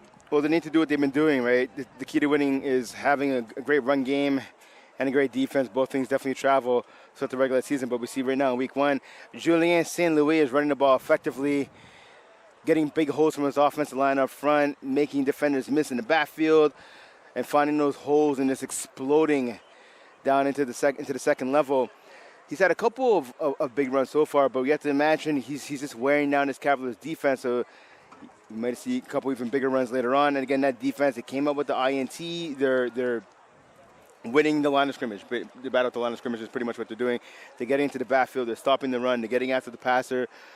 They have one sack already, but they had at least 4 or 5 quarterback hits as well. So you have to imagine if that keeps up for the Griffins, they're going to have an easy time getting the W here. Well, they are 30 minutes away from getting the easy W perhaps over the Cavaliers. And for Champlain, they're looking at an 0-1 record start, which will not be the desired outlook for this team that has been in that conversation as being one of the favorites to win the Bull Door in Division III this year, or at least make it to the Bull Door from the southeast or southwest division here. As we get ready for kickoff, it will be Outaouais going left to right, Champlain right to left. And we'll pay a close attention now as it appears Luca De La Sala has his helmet on as he's standing next to his staff. So it could very well be De La Sala going in. We'll find out. And we'll find out after this kickoff coming up here from Outaouais towards Champlain. And again, I think because it's only a 7-0 game, right? I mean, listen, right now it probably should be about 10-6 for Outaouais. Again, 2 missed field goals for the Cavs earlier in the first quarter, and obviously the missed field goal at the last play of the first half for Outaouais. So you don't want to pull your starting quarterback just yet, but maybe he sees Peterkin warming up, feels a little something. Maybe they'll give him a little push and he needs to play harder. Or again, you incorporate Peterkin into the lineup for at least a couple of plays and see what he gives you. And we're underway here. Federico will have the chance, or will be Edgel. It will be Edgel instead from the 18 up ahead into the 25. He goes, dancing his way up ahead towards the 37-yard line. And Brent Bach in my eyes as I pay close attention now to the quarterback. Peterkin will come in. So Emerson Peterkin by way of LaSalle, Quebec. His father, Andy, one of the top players in Quebec football history many years ago. And now here's the young stalwart's chance here as he gets his initiation to Division III stage of football by way of the LaSalle Warriors program coming up on his first drive. And what do you think will be the case? Will it be more of a simple system right now to not go too in-depth? Yeah, like I said, I mean, he's only been here for a couple of weeks, right? You want to ease him into the lineup. Again, same thing with De La Sala, a young quarterback. You want to have them find their rhythm, maybe a couple of handoffs, a couple of short passes, and then they'll open up the offense as the game goes on. And the first pass, looking patiently, rolling to his left, holding call, flag on the play. Peter can run off, and this will be all for naught as he goes out of bounds. And that will be a penalty against the Cavaliers. So the first play for Emerson Peterkin might be going in reverse. And that's a shame because that would have been a pickup of 7 right there, setting up 2nd and 3. You got to love the running ability right there. And that's what Peterkin brings to the table, dual threat quarterback for the Champlain Cavaliers offense. But unfortunately now, instead of being 2nd and 3, it'd be holding. It's going to be first and long. Yeah, it's going to be 20. first and 20, exactly. They lose 17 yards in that play, essentially. And this becomes a little bit more tougher for Emerson Peterkin now in this situation here. And the passes of play will go through his arm and legs for the time being. And we'll see if Luca Del Salle will come back in at some point. And Peterkin has some playmakers to work with. Frederick and Edgehill are guys he's very familiar with from their days in LaSalle. And those two are occupying the left of the formation. Slow snap, and it's going backwards. Yeah, but he's going to be outside against Edgehill right there. He looked like he was definitely over the line of scrimmage before the ball was snapped. And so if you're looking at the numbers right now, it is in reverse. The car is not warmed up yet for the Champlain offense. And with 13:48 left here, questions will be very stiff and tough in review of this film, win or lose, on Monday morning. And that's the thing you have to keep in mind, too. Different quarterback means a different cadence as well, right?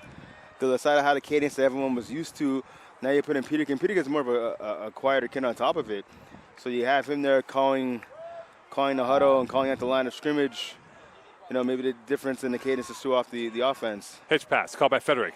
Into the jungle he goes. Frederick up ahead towards the 30. And he is hog-tied down by a bunch of Griffins, led by the linebackers out there. And, of course, led by number 19 in Felix Olivier Pou. So second and long, you're 2nd and 23. 2nd and 16 now. 2nd and 16, pardon me, yeah. So it's first 23 now, 2nd and 16. So a big pickup right there. Obviously not enough for a first down, but at least you picked up almost half the yardage right there. So now 2nd and 15. It's a little bit better than 2nd and 20, 2nd and 20 plus. So Peterkin's 1 for 1. A pass to Frederick for 10 yards, and now he's got a 2-by-2 receiver formation. And in the backfield is Ralph. Empty backfield now for Peterkin. Looking, stepping up. He's going to take off. Away he goes. And the turf monster took away the opportunity of a few more yards, and he'll get that back to the line of scrimmage of the 38, the original line of scrimmage. It'll be 3rd and 10 coming up here for the Cavaliers. And I tell you what, defensive end number 50, Anton Honiski, I think he has to be the luckiest guy here. Him and the other defenders around him. Peterkin had an open lane to the right-hand side, and that's where he was going. But again, the turf monster got in the way. I think if Peterkin would have been able to hit the sideline, he could have possibly taken that all the way. It'll be 3rd and 10. So from the original line of scrimmage, 12 left in this third quarter of play. 7-0 for the Griffins. Frederick and Edgehill on the right. In the backfield is Ralph. Blitz from the middle. Peterkin rolling to his right, evades, throwing deep. Frederick, and that ball, and a flag will be called, and that will be an infraction against Outaouais. It went for nothing. Now it'll be something for the Cavaliers with 11:53 left. Yeah, the referees couldn't do anything but call that flag right there. That's going to be on number 20, I believe, Emil Knight Chenier. He had his hands all over the receiver who was open on that corner route. And so far we've seen some ingenuity from Emerson Peterkin. And you have to wonder now for this Outaouais defense, right? They were playing a rather statue-like quarterback and Luca De La Salle, who's not a speedster, but now they have to change their format and how they have to contain Emerson Peterkin in the pocket. And that's exactly it. De La Salle long, he's limber.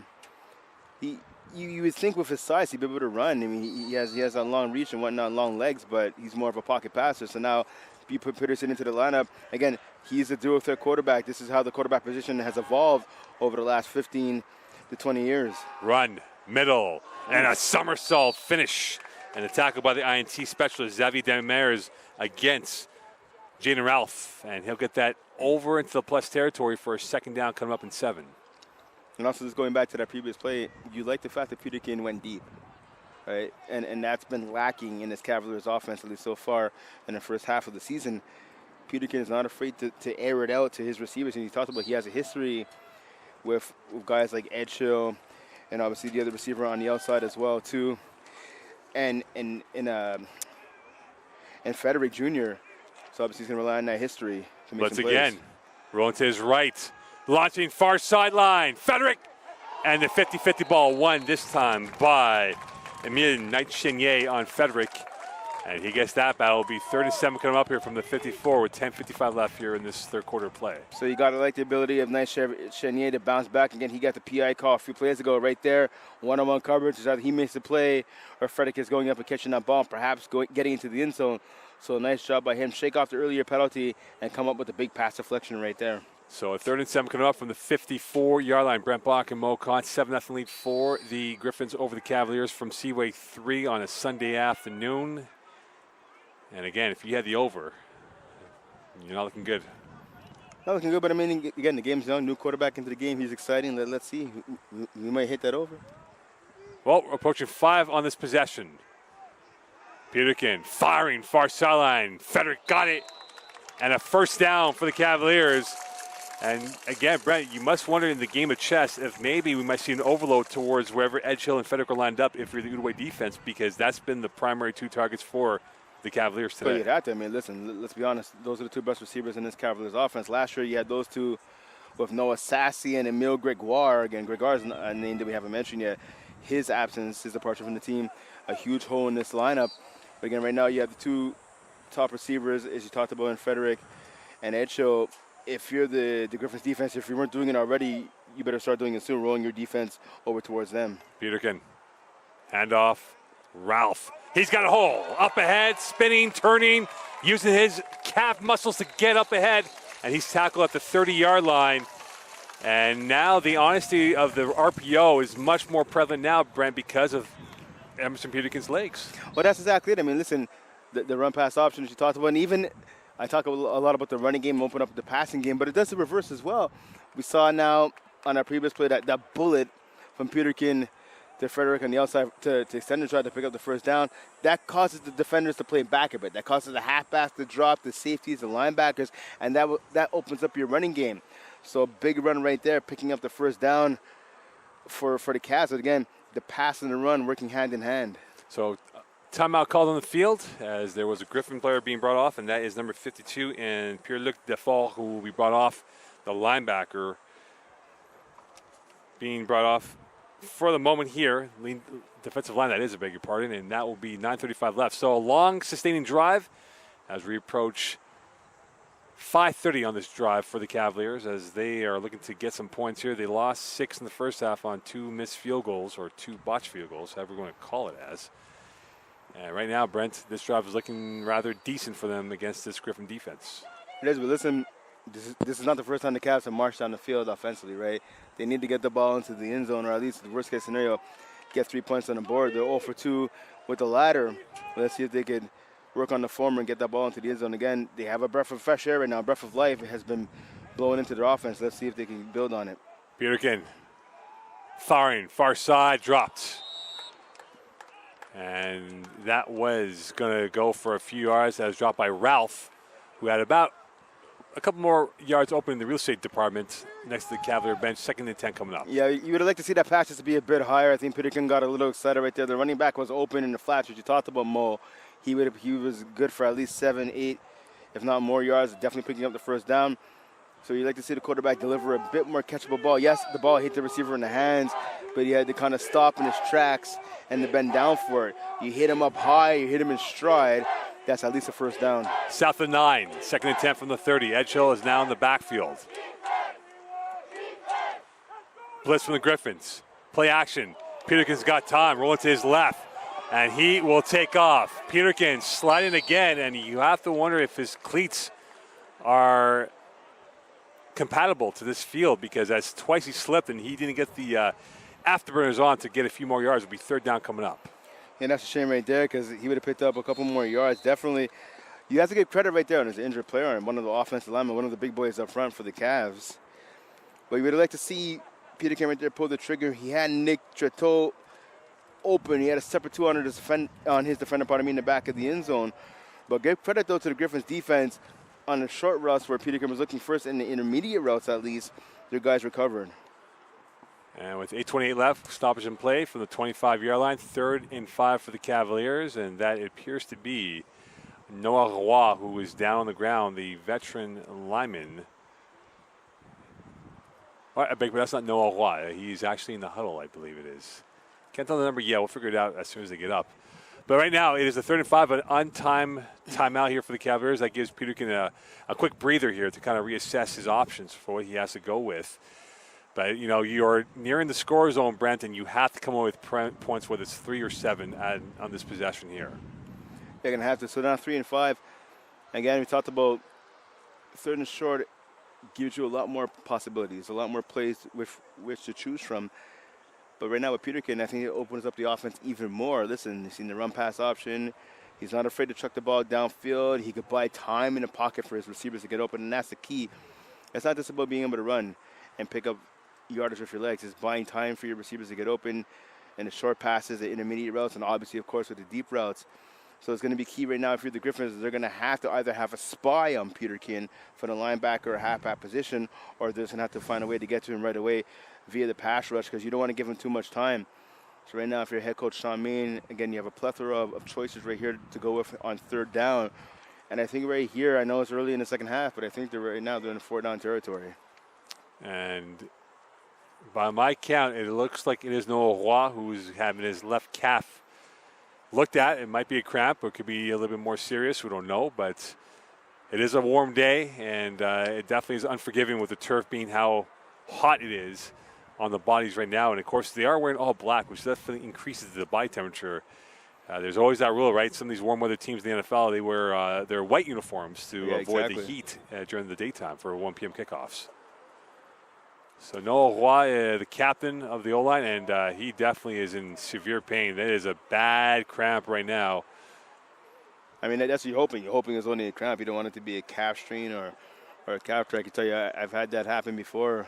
Severe calf strain, and that's not something that you want to mess around with. And it's hard to do anything to walk or to jog, let alone try to, play left tackle and try to keep the best pass rushers off your quarterback and open up holes in the run game, pardon me. So this is stop play as we have 8:28 left here. This is the opening possession of the second half.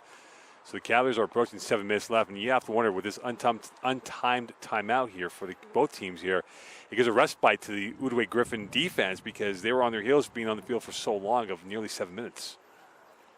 Yeah, that's exactly it. Again, so it gives the Outaouais defense a rest and also slows down the momentum of the Cavs, which is not something you want if you remember the Champlain Cavaliers.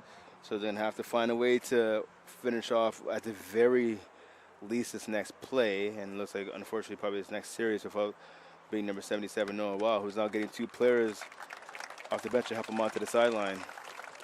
So he might have run his race. We'll pay close attention here. If it may be a calf strain or maybe a cramp, we hope it's the former, not the latter, not the former, that is. And from the ball from the 25-yard line, that's a big gap now in the O-line. A veteran leader of the front 5 is out. And can the Griffins exploit that to their advantage here with some of the big hitters that they have on defense? And Emerson Peterkin will have to become the big hitter for this offense for the Cavaliers. 8:28 left here in this third quarter of play. So now we see Jeffrey Fan going over now to left tackle, formerly at guard. Money play, blitz, rolling to his right. Here comes Peterkin, running. Peterkin looking and using his LaSalle trickery and magical now play to get the first down. And now an injured Outaouais player, and it might be a cramp as well, as it is number 33 going down for the Griffins and Maxime Frenette. And again, it's a warm, sunny Sunday afternoon here. We're not far from the banks of the St. Lawrence. And a swim might be the most ideal remedy to cool down the body with all these muscle cramps. Yeah, Frenette, the 7th leading tackler last year with 17 takedowns. He's been active so far in this contest, so he's a player also that the Griffins don't want to have to lose, as we saw the Cavs losing big Noah Roy, pardon me. So obviously, again, first game of the year, right? You see a lot of those soft tissue injuries. The players aren't used to playing this long, especially this long in the sun as well. Not doing any of the players on both sides of the field any favors. So hopefully the injury to both players isn't too serious. Well, for the Cavaliers, they've had more guile on this offensive drive. And it looks like the man in the Griffin uniform will be okay going back to the bench. And for Noah Roy, that is the point of contention of concern for the Cavaliers, if whether or not he can come back. Again, they don't have Emile Gregoire, who's out right now with a lower body injury. One of the top receivers from last year's team who's out for the moment. So we talk about this Cavalier team being rather young at certain positions. Their depth is being tested as we speak with 8 minutes left in this third quarter play. Yeah, Gregoire, one of about 4 players out of the game today due to injury. And again, we talked about how dominant he was last year in reliable number 13, or at least last year he wore number 13 in Emile Gregoire, leading his team with 406 yards receiving along with 5 touchdowns. So had a couple of running touchdowns as well. Peterkin over the middle, diving catch, and Tetreault cannot get that ball. It'll be 2nd and 10, and you can just see how there's a congregation of Griffin players along the line of scrimmage trying to daring Peterkin to see if he can guess right if they're going to blitz or they're going to drop back into coverage. Yeah, and that's what you want to do defensively when you're facing a young quarterback and an experienced quarterback as well. You want to show different coverages. You want to look like you're playing man and drop in the zone, or look like you're playing zone, drop in the man, center an extra man coming down on the blitz. You want to try and confuse the young quarterback. But see, to Peterkin's credit, he hasn't let it get to him. He hasn't let it get to him, I should say. He's able to deliver the ball with accuracy for the most part, and he has a howitzer for an arm. 2nd and 10 from the 18. To the left, Etchell, and that ball evaded his hands. It'll be 3rd and 10 here, and again, Brent, the field goal kicking has been rather turbulent at times here for the Cavaliers. They have to get a few more yards if they want to make this a lot easier from inside the 18-yard line. Well, that's exactly it. And listen, at home right now, you're wondering the ball before the Tetreault was low and the ball to Etchell was low, but the quarterback is putting that ball where only the receivers can get to it. Those receivers need to come up with the ball and make the catch. 3rd and 10 from the 18, 6:52 left. This is almost a 9-minute drive for the Cavaliers to open up this second half. And if you're going at this clip, there won't be many possessions to be had. Peterkin dropping back, looking deep middle, caught, down at the 1. And that is a first down and more, and caught by number 25 and Jeremy Searles. And Searles gets his first catch of the season, and now they're knocking the doorstep to perhaps try this game up at 7, 6:22 left. And you love to see that right there. Listen, Searles is one of the forgotten members of this offense. A huge catch right there. He didn't have a single catch last year. So he said, you know what, last year I don't need to have a catch. This year I do, and it couldn't have come at a better time and a bigger time as well for this offense right now, picking up a valuable first down, giving his team the ball within their opponents, inside of their opponent's 5-yard line. A huge catch right there, giving the Cavaliers a big opportunity to punch the ball into the end zone finally. Looking to tie this game up at 7. South of 6 at the borderline. And the backfield is Sauvé along with Ralph. I formation here. Sneak, spinning, touchdown Cavaliers. Emerson Peterkin, what an opening start for him to his Cavalier career. 7-6 lead, pending the extra points. He's the man of the hour. Right there, Peterkin getting that ball into the end zone. Solid play right there. And look, I talked about before about the I formation, so I even thought they were going to hand it off either to the fullback or to the running back. He fooled the defense right there. Quarterback sneak right off the hip of the left guard, getting into the end zone. And pending the extra point for the Cavaliers. And you can just see the Griffin defense was gassed out. They were on the field for over 9 minutes. And in theory, Brent, when you think about the Griffins offense, they've been off the field for almost half an hour in real time. And so they might be cold. Oh, the botch. And now a run coming through.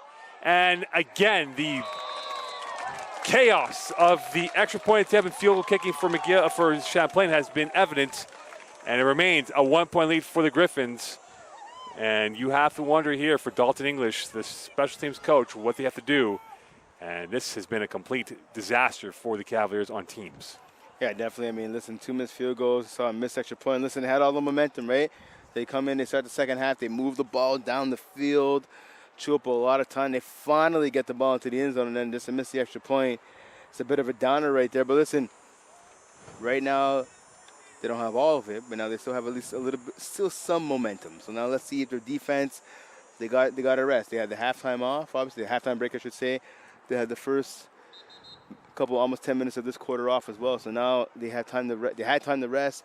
Let's come out now and make a play. Let's see if the Cavaliers can do exactly that. Well, a well-rested Griffin offense. They've been off for almost 35 minutes of real time. And now they'll get their first crack on offense in the second half here. So we're not back to parity. It's a 1-point lead for the Griffins over the Cavaliers. Brent Block and Mo Khan here on this Sunday afternoon. And it is now time for Patricio Bustos Castros to get this underway from the 45-yard line. So you talked about more. Obviously, both teams having a rest. I can tell you, I've played on both sides of the ball. On defense, you want to have that rest. You want to be on the sideline for a long time. The offense, you don't want that. The offense, you want the ball back as quick as possible. You want to be moving up and down the field, stay in rhythm. So it's going to be big now to see what the Griffins can do offensively after so much time on the bench. Over the head, that's returnable now. This is time from Demers, and he's brought down at the 35-ish line. 5:37 left here, and you talk about the missed points, Brian. You mentioned about being 10-6. It could easily be 14-10 for the Cavaliers. Yeah, obviously, Champlain's hoping those missed opportunities, those missed points that they left on the field are going to come back to bite them again. They're down by 1 right now, so they're still not in the driver's seat yet. They're going to have to do some work to get there, but I think it starts on the defensive side of the ball. Let's see if they can either get a turnover or force a stop and get the ball back on a punt. 7-6 lead. Game still in the balance. And we forgot about the quarterback play. Mathis Dolan, who's back in at quarterback. And we'll get his first run here in the second half. And I beg your pardon, it is not Dolan. It is now number 8 and Ben Campartier who will have his first run over there as Campartier gets about 1 yard. And I think Carpentier's hurt right there. He was bent backwards. So it looked like one of the defenders went low and he got hit up high. He bent backwards, and that is never good. He is down on the ground right now. You hate to see that. It was a clean tackle. It wasn't dirty by any stretch. It's just the body can only bend so many ways, and unfortunately for him, it bent the wrong way for Carpentier. Hopefully it's not a serious injury for the quarterback. They've used 3 quarterbacks today, the Griffins, and they might be down 1 the rest of the way, depending on the severity of the injury. 5:06 left here, 7-6 lead for the Griffins over the Cavaliers, 2nd and 10 from the 41. So the Champlain team will go to the bench. Outaouais stays out there, but again, the point of concern right now is Carpentier, who's right now down with a lower body injury. Again, first game of the year for both teams. You hate to see guys lost, but you'd rather have it happen now than later in the season. The only hope, of course, is that it's not a season-ending injury or an injury that's going to keep a player out for any length of time. And he is barely moved. I mean, he rolled off of a side. Now he's flat on his back. Yeah, you hate to see that, but unfortunately, it's just part of the game. Not part of the playbook. Unfortunately, it's the cost of playing this game of injuries like this. And right now, for the Griffins, all eyes on their quarterback, who is being looked at right now. And this might delay this game even more. We've had a few delays in this third quarter. And you made the point before, Brent, right? The offense loves to be out there in rhythm, and there's been a lack of rhythm for Outaouais, and this is not going to help him. And good news for Carpentier, he gets on his 2s right now, but we'll see how much strength he has in his legs if he's able to move. And it looks like... Yeah, it looks like I think they're calling some players over to help him get to the sideline. Yeah, Mathis Delon now coming back in. And they'll bring on some big guys here. Looks like it'll be William Bertrand who will come in to help out to bring in the quarterback along with Anthony Pellerin, who will help their quarterback out. So Delon back in. That was not part of the playbook. So that was a short break. So as you talked about now, so the wait's been kind of twofold, right? For the Griffins, you talked about they had halftime, they had that long drive, they had to sit on the bench and watch the Cavaliers march down the field to get a touchdown, and then we have this injury timeout basically that's been going on for now the last 3 approaching 4, almost 5 minutes. So it's been a really long break for the Griffins offense, sitting first on the sideline, now just being on the field before actually playing. From the 41-yard line, it is now a base formation for the Griffins, and we'll see who the man they will dial up. They've been looking at Axel Louis-Marie, who's been catching threat for this Griffins team. And will his number be called up for Dolan? Here's the handoff. St. Louis dancing a couple of steps to his left, and he gets a couple of yards on that play with 4:54 left, 3rd down coming up. Yeah, good tag team tackle right there by Sassy, who was in there on the tackle, and he was joined there by number 97, Hayden Delmonte. Good tag team action right there, bringing down the ball carrier for a minimal gain. Now in the game is Thomas Batten. They'll bring him in as they'll bring out Ioannis Moshanis. And they'll bring in the extra DB and Batten, who's now hovering around in the middle of the defense at the second level. So Batten has some hands. He's a former receiver. Now applying his trade on defense this season. 39, blitz from the Cavaliers. Crosser, that's caught. That's going to be close to the first down. And short of the first down is Alex Duciam, as he was brought down rather quickly by your man and Charles-Antoine Blanchard. Yeah, Blanchard showing the speed right there. You thought that Duchamp was going to be able to get the corner and pick up that first down, but some blazing speed right there by C.A. Blanchard, number 22, the defender from the secondary coming down from his position and halfback to make the play right there for the Cavs, forcing this punt now. It's 3:53 left, and now it's punt time coming up for Fabien Parent-Laroche. And marked off is Frederick. He's loitering at his 30-yard line.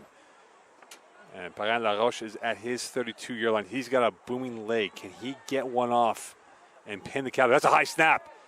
Takes 2 steps back, and he will get it off. That will be a returnable. It takes a one hop. This will be no yards, and it goes right into the hands, and this will be no yards called against the Griffins. And now somehow to the near side it comes, and out at the 50 is Michael Campbell, the DB, who gets his moment of glory, and he gives the Cavaliers their best field position. There's a flag on the play, and there's an injured player, and that is number 15 in Mathias Giroux. It's another cramp. And coming back on the field is Emerson Peterkin for his second drive as the Emerson show carries on for the Cavaliers. Yeah, Michael Campbell, one of my guys on the team, number 29, along with Jamie Dennis, number 14. Just give each other a high five. 2 of my guys I had back coaching me football in elementary school. Actually, so a bit of a proud moment for myself right there. But a great punt return right there by Campbell, able to pick up some yards. And again, don't forget the no yards call as well, so an extra 5 yards there for the Cavaliers offense. Let's see now if they can continue the momentum they got off of that last drive here now on their second drive of the second half. And there's actually multiple penalties on this moment here, so we'll see how many yards we marked off and who it favors overall. But the flavor of the moment, Emerson Peterkin now back in for a second drive at quarterback. Could he give the Cavaliers their first lead of the day?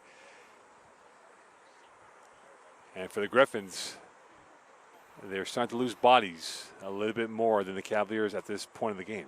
Yeah, so it was either a calf or maybe a foot injury. And that's it. So we've seen a lot of lower body injuries, pretty much all lower body injuries for the most part in this game. So they're moving it back here, Brent. So the bigger penalty will be against the Cavaliers, so it'll be marked off at the 40. And so it's still a good field position for the Cavaliers, but for the Griffins, it's a question of the war of attrition when it comes to the depth that they have right now with 3:30 left in this third quarter. I understand the penalty against the Cavs, but again, there was no yards. There was definitely no yards as Campbell caught that ball, but the officials looks like they missed that call. But nonetheless, still it's the Cavaliers' ball. It's first down. They marched down the field on their last drive, looking to do a bit more of the same. Now you have to wonder here what they're gonna call, where they're gonna go with here on first down. Are they gonna just let Peterkin drop back and try to look for a pass or use his legs, or are they gonna stick with running the ball? Because again, we talked about through the entire second quarter and even the last bit of the first, Champlain really struggled to run the ball. But after they came out after halftime, they seem to have a little bit of life running the ball. And not just with Peterkin, with their run game as well. So we're going to have to see if they elect to go back to that to try and keep the momentum going. So Noah is not back in, as expected. And Fan, as you made before, will be the left tackle for the time being. And unfortunately for Mathias Giroux, he cannot put any weight on his leg.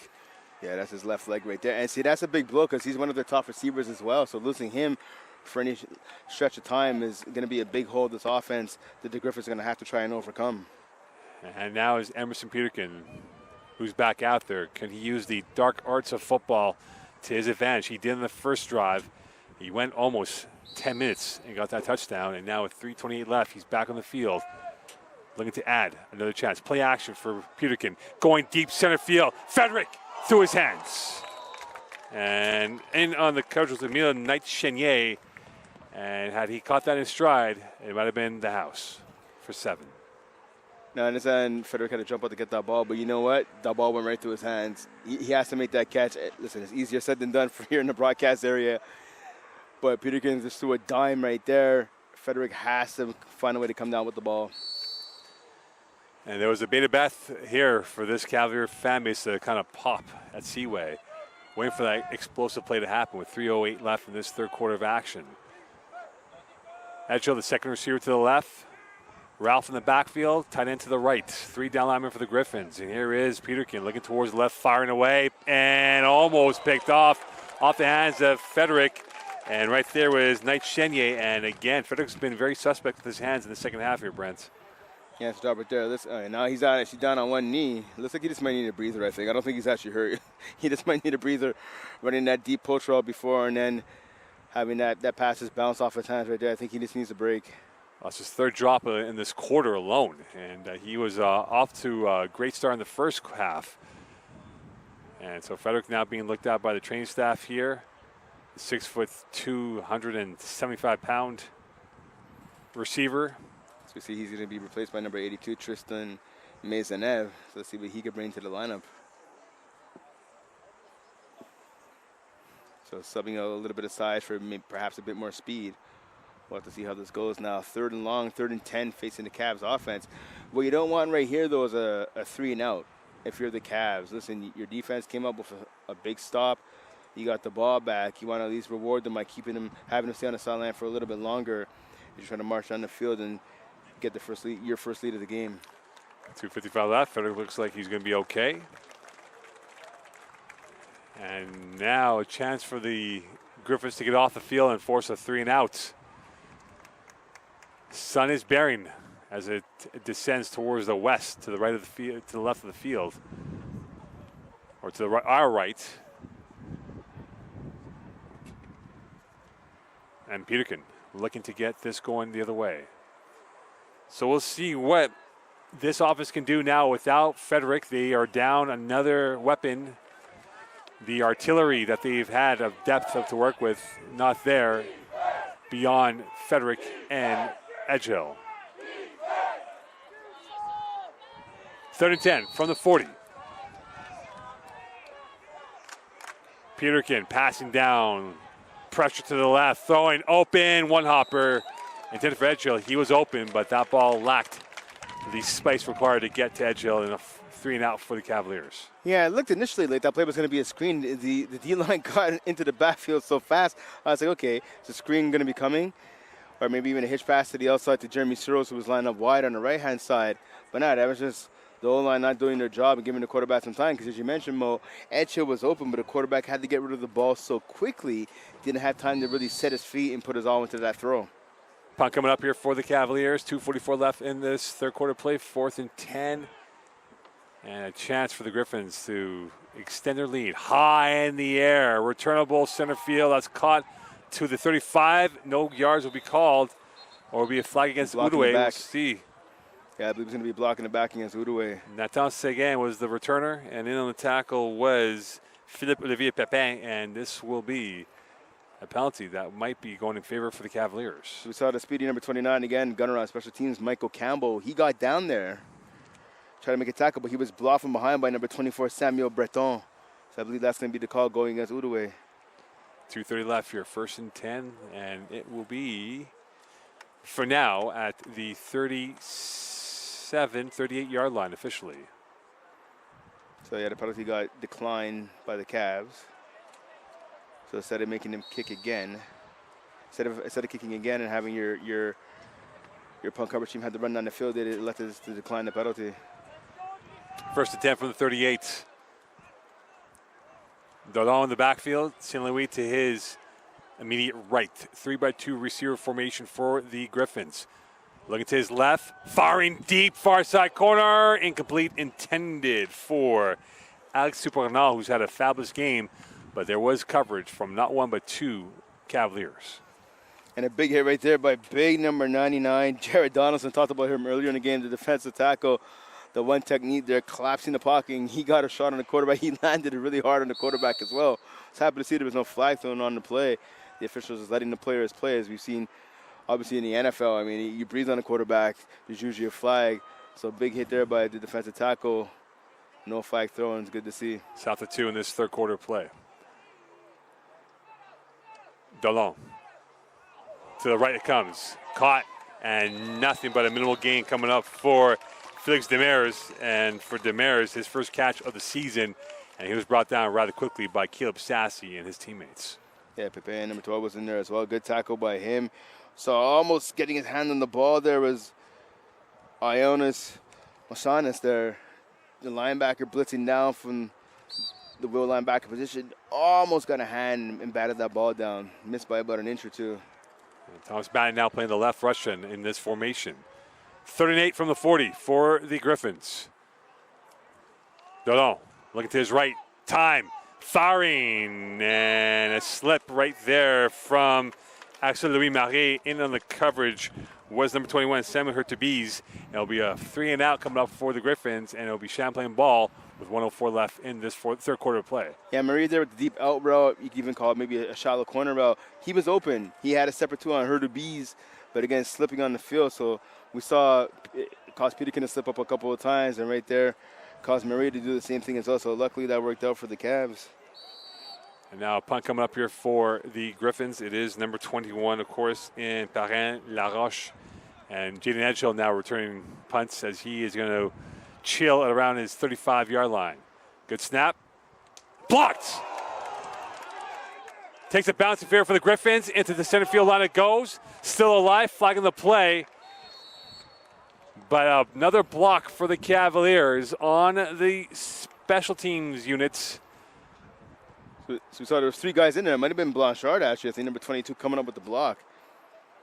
And in the mass of humanity, you got to sort out where the ball will be placed and whose ball is it going to be going forward here. So it's interesting. So we saw the punt was blocked. There was tipped at the very least. It went past the line of scrimmage. Yeah, but that's, and the Griffins actually fell on. One of the players fell on the ball.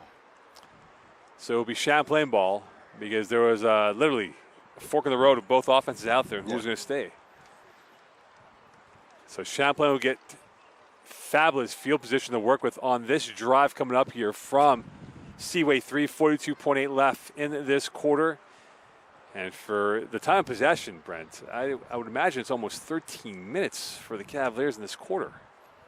Yeah, it sounds about right. I mean, they've dominated time of possession, but again, they're down by one, right? So, I mean, you can have all the time of possession you need, but if you're not getting the ball into the end zone, they did obviously, but they missed the extra point.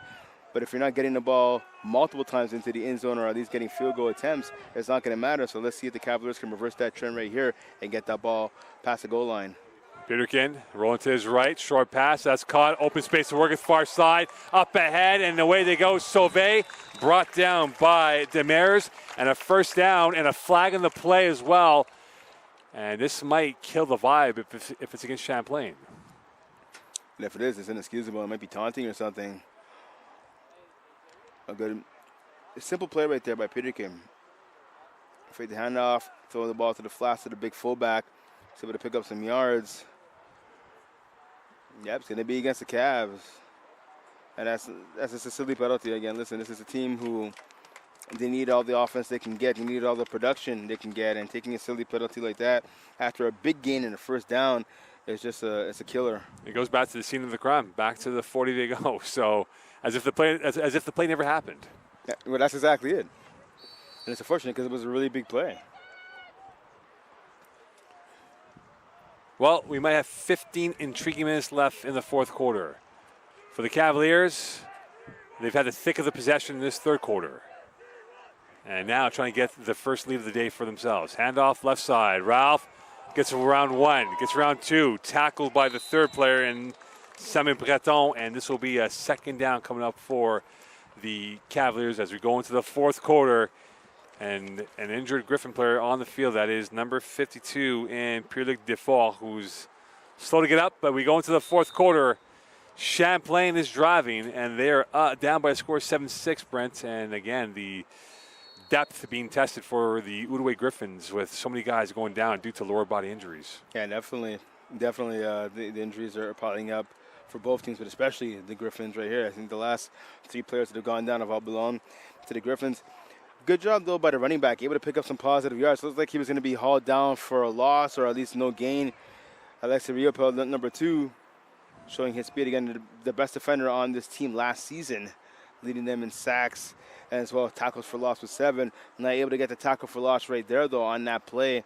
The running back able to avoid his reach and avoid his grip and pick up at least a couple of positive yards, pick up 4 yards on that play. So they move it now towards the end zone to our right for this fourth quarter of action. 15 minutes to go in this ball game. 7-6 lead.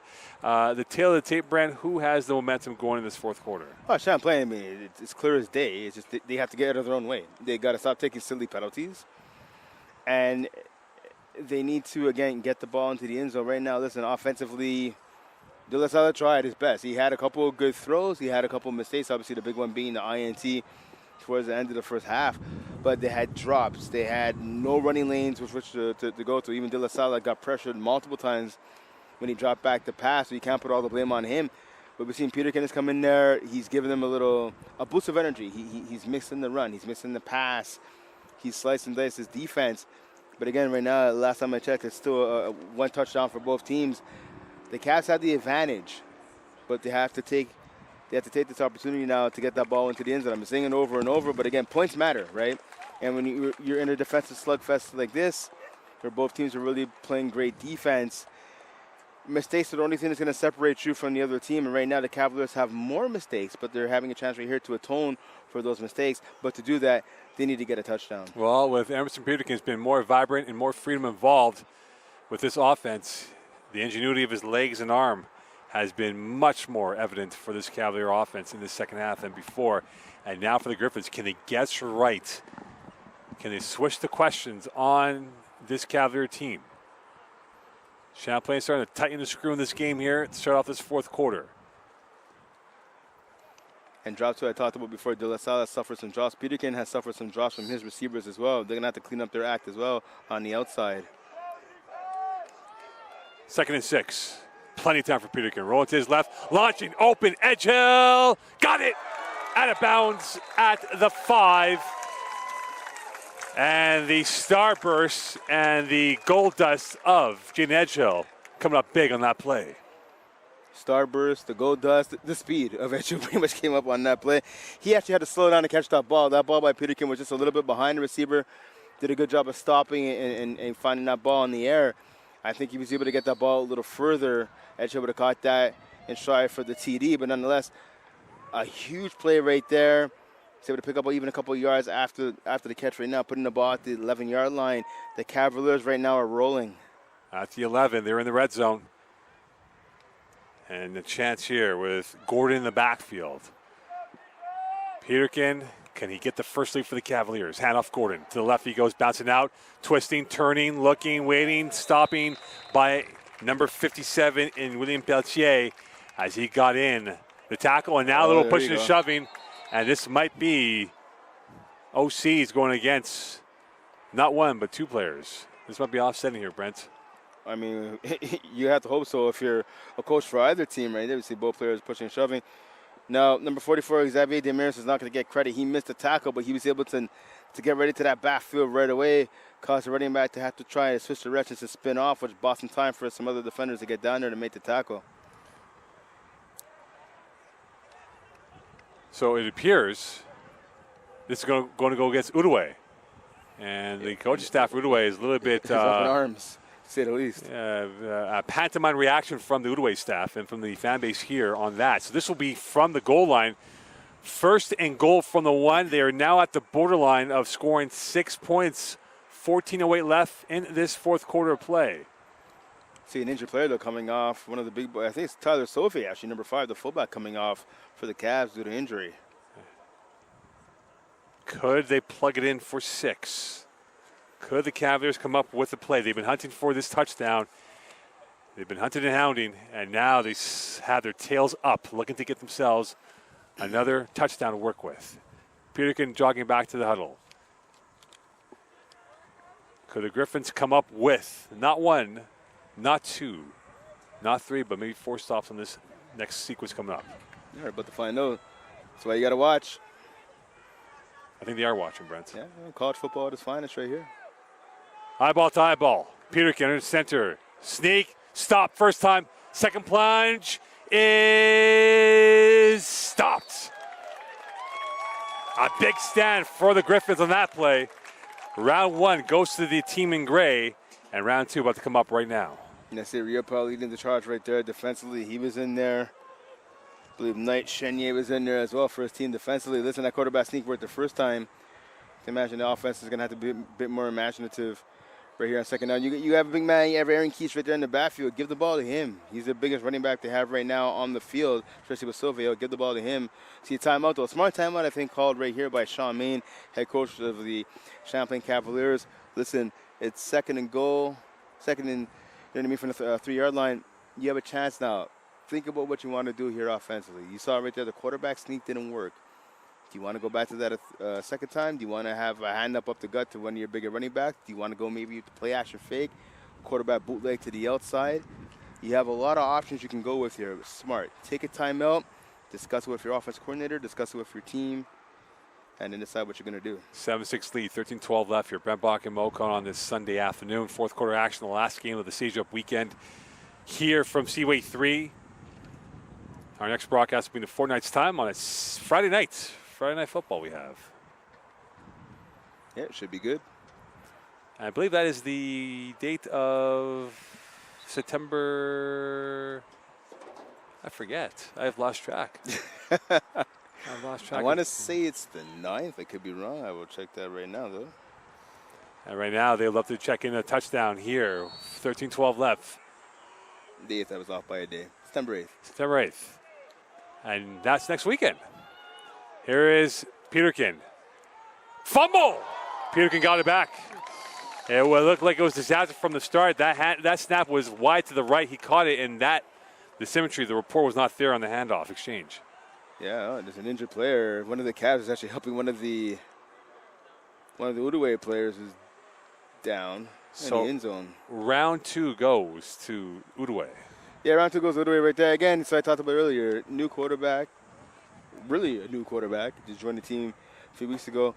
Different cadence. And the timing is off as well. I mean, listen, there's obviously at practice they work on some goal line stuff, but there's only so much time you have to work on goal line stuff, right, when you have a practice. And obviously right there, that's going to be something they have to work on. So we saw the bad snap, a bit of a fumble exchange. It looked like it was supposed to be a handoff on that play. So, again, luckily Peterkin showing some good field awareness right there. Finding where the ball was and not trying to get fancy, not trying to pick it up and throw it or pick it up and run, not just dive on the ball, live the play another down right there, because that would have been ultimate disaster if the Cats would have fumbled that ball and given it back to their opponents. Is this 4-down territory? Yeah, I'd say so, honestly, yeah. Why not? Okay, so now the ball, I believe, it's actually on the line of scrimmage. It wasn't even a loss of yards. It's still on the 3-yard line, right? Yeah. So you have 2 shots to get it in. I'd go for it. 'Cause, I mean, listen, if you don't get it right here, you're giving the ball back to your opponents inside their own 5-yard line. The Champlain defense has been playing pretty much lights out almost the entire contest, relying on to get the ball back and go for and help out your offense later on. But right now, yeah, to answer your question, I'd go for it. It's 4-down territory for me. All right, so Outaouais, again, they are losing bodies by the wazoo here, and this is not their definition of success of the depth chart being tested right now. But for the Cavaliers, they have to get this right if they want to get the touchdown here. They've been going backwards. For whatever reason, they've had a glitch, almost like a brain freeze when it comes to this point of the GPS or where they are on the football field. But could this GPS now find themselves the touchdown? And again, the field goal is no guarantee. They're 0 for 3. 0 for 2, but 0 for 3 when it comes to the extra point field goal combination. So, Outaouais came into the game with 52 players. They've lost, we've had about, I think, 5 guys go down. 4 guys go down, at least in the second half alone. I think 5 or 6 the entire game. Obviously, some of them have come back, but not all of them. So, I mean, you talked about they're getting thinner and thinner, seemingly by the play right here is Outaouais. If they're going to have enough bodies to finish off this game. That's nearly 8% of the roster down for the count. But that's exactly it. And whoever the player is right now, he is grabbing his left knee, I believe it is, or having his left ankle worked on. It is not good. He hasn't even tried to sit up at least once. So right here, again, so at least the injury is giving their defense some time to catch their breath as well. But again, they had the momentum after that last play. They had a big stop. The fumble was right there. They almost landed on the ball. So again, this break is delaying the Cavs offense from doing what they want to do. But again, calling that timeout by head coach Sean Main, as smart as they decided what to do here. But again, time is not wasting out the clock with 12:57 left. But again, with this stoppage of time due to injury, the players who are still in the game, that increases their chances of maybe getting injured themselves. If you get a little tight, you're not moving around as much, you're standing around in a huddle, you're talking to your teammates. These guys got to remember they need to stay loose as well.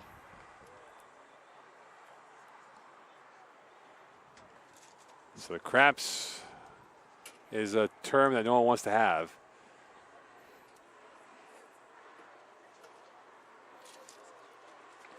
Yeah, definitely. Again, and this is what we're hoping for. Best case scenario is just a case of cramps for everybody that's going down. You hate to see it be anything more serious. And it looks like it is number 24. Yeah, Samuel Breton. So right now, through the first 2 rounds, it's been Outaouais. And this chapter of plays coming up here for the Cavaliers.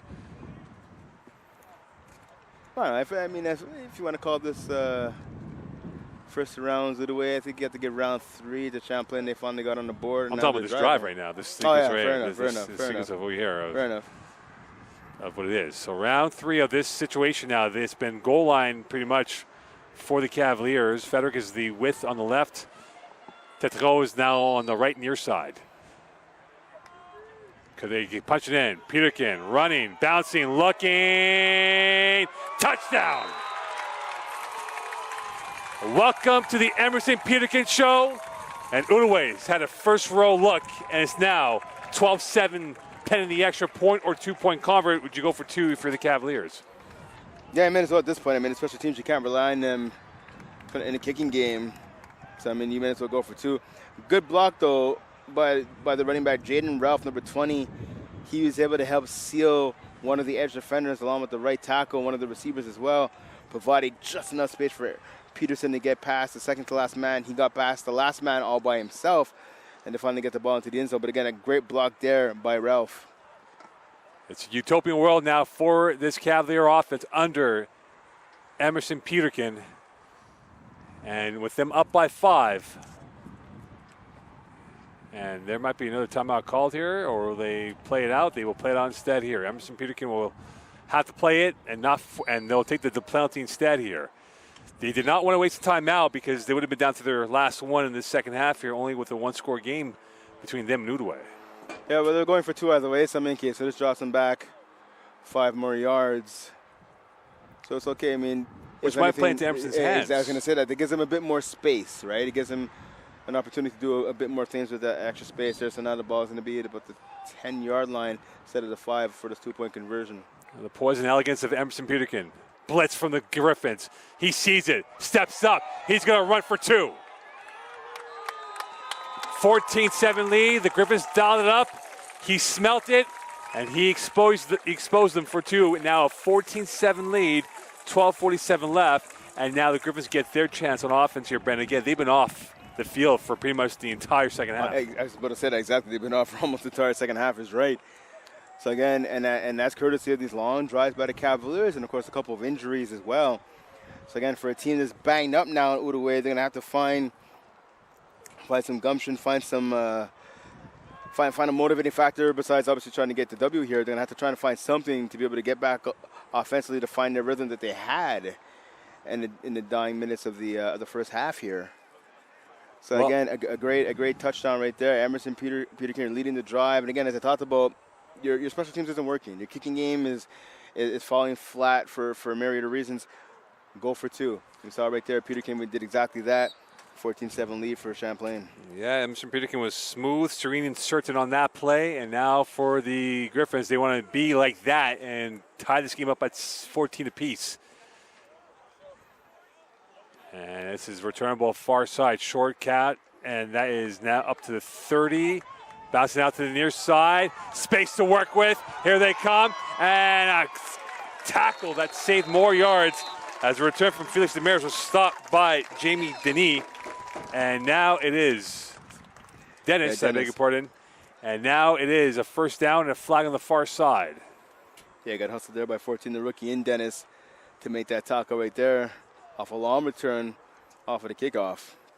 As you mentioned, potentially saving a touchdown right there. But let's see with this penalty. And it looks like it's going to go against the Griffins, so that's going to drive the offense back. Right now, the Griffins have had no purchase in this second half of offense.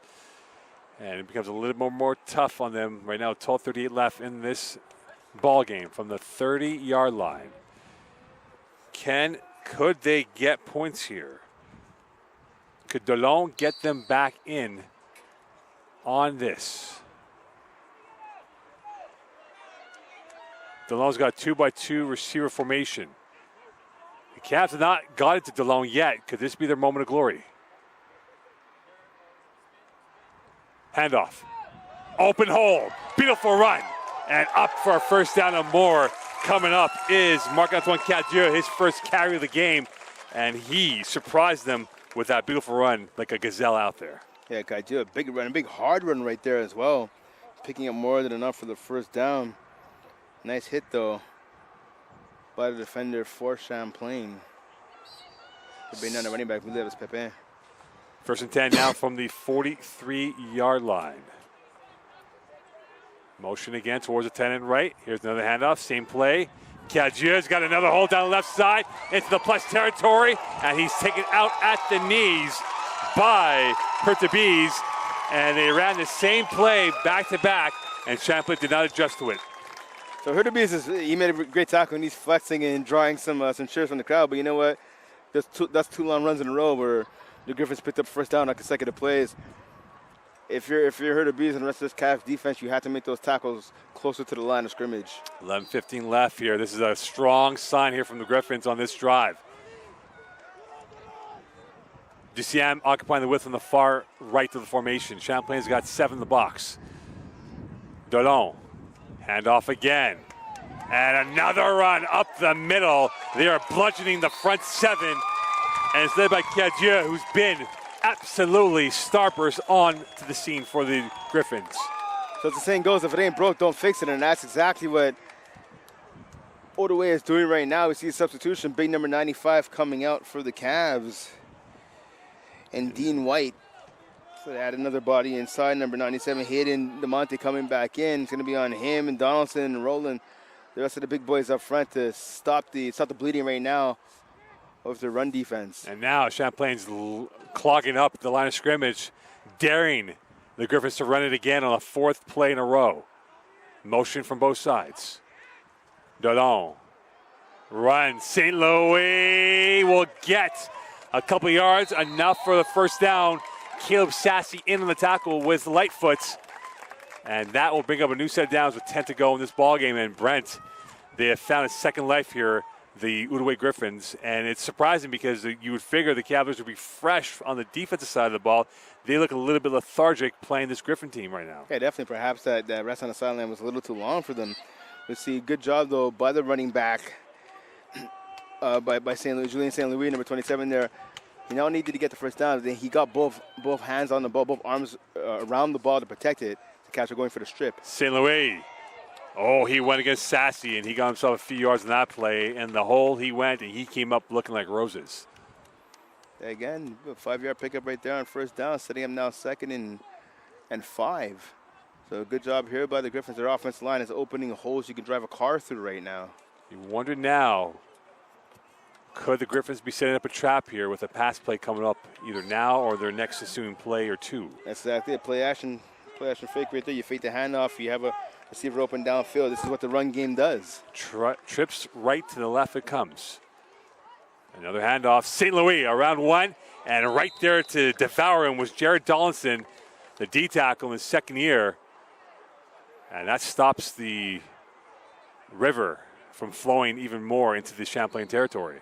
Hey, Donaldson with a big tackle right there. Good job by DeMonte. He missed the tackle, not for lack of effort, though. He got into the backfield right away, beating the left tackle. He dove at the running back, just missed him, but he caused the running back to have to cut the ball inside, way back into Donaldson, who was waiting for him. Mashanis is down on the ground right now for the Cavaliers, and that stops play with 8:42 left. So another untimed timeout here in terms of the application of this rule. And for the Griffins, they're down by 7, but they're moving right now, Brent. Yeah, they're moving. They're not even bothering to pass the ball right now. I mean, they're strictly running it again. You're daring the Cavaliers defense to come up and make it stop. So we saw right there, they finally were able to have a minimal gain right there, setting up. It was 2nd and 5. The run went for no gain, so now it's 3rd and 5 So let's see if the Cavs now can make a stop. But you have to wonder, though, with Outaouais, is this 4-down territory for them, and given the fact that they've struggled so much offensively here in the second half? Well, This is their, you have to imagine now because the clock is rolling and there's not many possessions to be had. That's what I was going to say. That's exactly it. They've done nothing offensively except for this drive right here. So you have to imagine they want to keep their foot on the gas. Trips left for this Griffin offense. Delon has looking at 7 players in the box. Cadieux. He's gliding, he's sliding, he's got another first down, brought down by the second level defense of the Cavaliers, led by Thomas Batten. And they are fizzing right now, and the Cavaliers cannot contain the fizz in the Outaouais bottle. Yeah, looks like Outaouais is zigging and the Cavaliers are zagging right now. They're running the ball. The Cavaliers just struggling to do anything to stop it. And again, as I said just before this last play, Outaouais is not even attempting to pass. They're not even pretending like they're going to be passing the ball. And you can't blame them right now. The Cavaliers have shown they can't stop the run. Sure, for Outaouais, why go to anything else? First and 10 from the 27. And Delon looking at the bench, looking for the last second rights from his staff. And a chance to perhaps tie this game up. Handoff, St. Louis bouncing to the right. And he's being pushed up ahead by his O-line. And a rugby scrum ensues, and he gets a few more yards out of it. And just like that, they're just squeezing the life of the run defense out from the Cavaliers on this drive. You see, right now, if you're Outaouais, not only do you have success on the ground, you're also bleeding time off the clock, right? So, I mean, ideally, their number one priority, their number one objective is to get the ball into the end zone to tie it up. But who says they don't decide to go for 2? I was thinking about that. Just like the Cavaliers did, right? Yeah, no, and in the context of Champlain, they did it for the idea of having that 7-point lead intact. And for the Griffins, they might say, hey, can the Cavaliers score on us if we're up by 1, as we're south of 7 in this fourth quarter from Seaway 3. They've been running, and they've been running. Can they run some more as they're only 22 yards away from glory? Low snap. And Delon is going to run and spin and get himself close enough to a first down. And went from chaos to being a smooth transition. But even on that play right there, I mean, listen, there was a low snap. The quarterback picked up the ball and broke at least 2 tackle attempts. Like, there's no reason for that. The Cavaliers need to take him down. That little snap works out to your benefit. I mean, it's not your fault that they couldn't fall on the fumble. Listen, the ball rolled literally to the feet of the quarterback. That's not the end of the world. But then you have to bring him down for a loss or at a very minimum, at least no gain. You can't let him get positive yards. He ended up getting 3 yards off of that. 3rd and 2 from the 19. 6 minutes left in this ball game. Cadieux in the back. And now the snap for Delon. Handoff Cadieux up the teeth. He's got one man to beat, and he's tackled right away by Philippe Olivier Pepin. And a 1st and goal now for the Griffins. And we'll see if it's marked off at the 10. It is first down, no question. And it appears this might be 1st and goal. Good job by Cadieux right there. You don't want to see any dancing. And he didn't do that right there. You want to go north to south. You want to get your shoulder down low and just run forward, and that's exactly what he did. Good touchdown saving tackle, though, by Pepin. For Cadieux, you want to see him maybe jump over the defender, being that Pepin is not that tall in height. Delon, handoff again, bouncing St. Louis, stop by Roland, and he's brought down for a yard or 2. But you have to wonder now, Brent, we're in that 5-minute territory, the thick of the 5 minutes left in this ball game. Could the Cavaliers force Delon to throw on a 2nd and 7, if not less? I mean, they haven't done it so far. And, again, if you're the Griffins offense, why would you even bother throwing the ball? Listen, 2nd and 7 right now. Most teams would try to mix in the pass. Perhaps you do the play action fake, which could open something up. Or you do the bootleg and maybe something opens up on the outside for you. But, again, I think if you're the Griffins, just keep on running the ball, see what happens here on 2nd. Maybe you either get a first down or you set up the 3rd and short. Play action, going to the left, trips, that's cut and drops. It was close. Off the wrong fingertips. And that was almost a touchdown for Alex Surprenant, who had a step. And he just dropped at the end. I'm not sure if Surprenant dropped that or if number 22, Charles-Antoine Blanchard, knocked that ball. You can tell by his reaction, it looks like he knocked the ball out of the receiver's hands. But again, if you're Surprenant, that's a ball you have to catch. Your quarterback, the QB couldn't put the ball in a better place. If you're a receiver, you have to come up with that grab. And this could be 4-down territory. 4:15 left here. I'd run the ball right here. Cadieux in the back to the right of Donon. Here he is, to the left. Cadieux is stopped by Thomas Batten and his teammates. Hurtabiz in on the tackle. And now it is a 4th and goal. 3:53 left. And I don't see the field goal kicking unit coming out for Outaouais. They are going to go for it. This is the ball game right here, Brent, with 3:45 left. Exactly. And now 4th and 3. This is it. This is the money down right here. 4th down. And I don't blame Outaouais for not sending their field goal unit onto the field. Again, you're down by a touchdown, so it doesn't make sense to kick the field goal. You've shown throughout this entire drive you can pick up chunks of yardage via the run. You have to imagine they're probably going to go back to the same thing here. In the game of poker, who's going to blink first and reveal their hand? Donon. Cadieux stopped. And there was a gang of players. Donaldson in on the tackle. Levasseur as well, getting in there. Again, I don't blame the play call. I don't blame Outaouais for that play call right there. You go with what brought you to the dance, right? And running the ball got them deep into the red zone. Unfortunately, right there, their blockers on the backside didn't do a good job of containing the defenders for the Cavaliers. And the handoff was a little bit off. The geometry was not there in the smooth transition of the handoff. And that slowed down Cadieux by a split second, and that gave the Cavaliers 1 whole second to destroy the play. Exactly. It's a good job to the Cavaliers defense. Bend but don't break right there. They gave up a chunk of yardage on the ground, but when they count the most, they came up with the stop, getting the fans here at Seaway on their feet. So now if you're the Cavs, again, so you have the ball now at your own 8-yard line. Right now you just have to get it out of the shadow of your own end zone. You need to pick up a 1st down here and milk the clock. And now for the rookie, Peterkin, blitz from the far side, handoff, and up the teeth of the defense is none other than Gordon. And with 2:52 left here, timeout's being called. And the 3-minute warning is now called. So the 3-minute warning call, 14-7 lead. 2nd and 6 coming up here for the Cavaliers on their 12.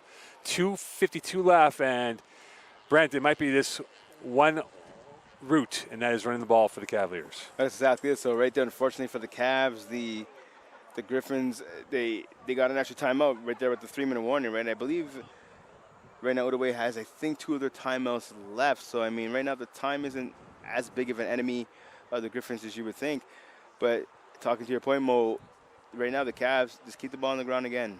Cause your opponents to use the timeout. It's 2nd and 6 right now. You picked up 4 yards on the run.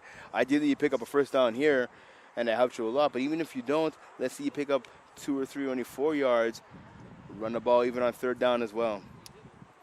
Right now, the clock is your biggest enemy right here. You have the 1 touchdown lead. You just don't want to give the defense, or the other team, I should say, back the ball. So obviously, ball protection is going to be huge. But not only do you want to protect the ball, you want to milk that clock as well. So keep the ball on the ground. Don't make any mistakes here. Could Champlain keep their nerve right now? Tessa fiber on them. Heart pounding the back of the ribcage for both teams. They know on a 2nd and 6, the Cavaliers could kill off another 40 to 50 seconds left. And Outaouais could get the ball back with 2 minutes left in this ball game. Clock is rolling. Peterkin sees that, and he's going to roll. Blitz from the middle. Play action. He's going to take off. Emerson Peterkin to the far side, dancing, and a flag on the play. And this is going to hurt the Cavaliers, it looks like it. And that's not what Champlain wanted in that scenario. See, and that's what I'm saying right there. I mean, fine, that's a design quarterback run, but I'd rather just give it to your running back. Do you accept the penalty or you decline it? I would decline it, to be honest with you. I would decline it just for the simple fact that the Cavaliers didn't pick up the 1st down. That would still make 3rd and long, right, on the next play. So, yeah, you drive them back a little further, but it's still 2nd down, so you give one more opportunity for the Cavs to pick up a 1st. And obviously, Outaouais is not listening to my advice for taking a penalty. Of course not. From the 6 now. You would have set the penalty there? I would have declined the penalty to make it 3rd down. Yeah. Because Champlain is not going to air it out. It's a pretty obvious indication from what they're doing right now. It's a 2nd and 12. You got to play safe if you're the Cavaliers. If you're Outaouais, you got to play safe to force a 3 and out and get the ball back with 2 minutes left, if at best. Handoff. Gordon. Stopped for a couple yards. Brought down by Xavier Ganivet, and this will be second and 9. Injured player on 39. the field, though. Yeah, one of the Outaouais players is down. He is hurt. So members of both squads signaling over to the sideline for the trainers to come out to the field for the Griffins. So another injured player on the field. And it could be a cramp. Second and 9. Do the Cavaliers roll the dice here and play a little bit of daring football now? Could they have a little bit of daring what they want to do? Because in all likelihood, at this clip, Outaouais will get the ball back and one last bite of the cherry with at least 2 minutes left if the clock winds down. Yeah, you hope it's a cramp right there, because what it could have been also is maybe the player had his ankle rolled up on, which you hate to see. That's something that happens a lot to linemen, obviously receivers who are blocking on the outside. You know, the pile is going, he gets spun around, and that player he's definitely he's not happy right now. He's actually hitting his own helmet, hitting his head. Frustrated with his body for betraying him, I guess, right there. And he tried to get it's definitely a cramp.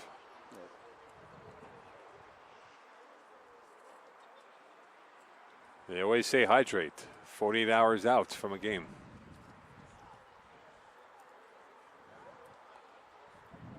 Again, like you talked about, just over 2.5 minutes now remaining in this contest. So again, if you're the Cavs, it's 3rd and 9 right now. So it's a big decision. Do they elect to run the ball? And obviously they want to get the first down, but do you elect to run the ball and cause your opponents to have to use what should be the last timeout? Or do you try to keep the ball and have your quarterback air it out and try to pick up the first down, which would then not end the game, but you have to imagine if the Cavaliers are able to pick up a first down here, the chances of them winning increase dramatically.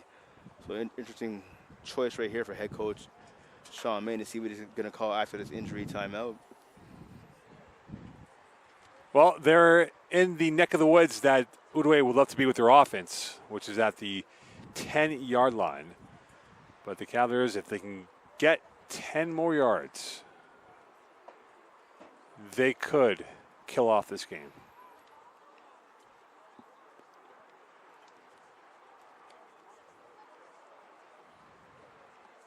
Yeah, so both teams getting a breather. I tell you what, right now, the one position that appreciates this break the most are the big boys up front, the Hogs on the offensive line, and obviously the big boys on the defensive line as well. Those guys are out here sweating, they're working the hardest. Oh, and boy. all this heat. And it looks like it is Pierre-Luc Dufault who's being helped off.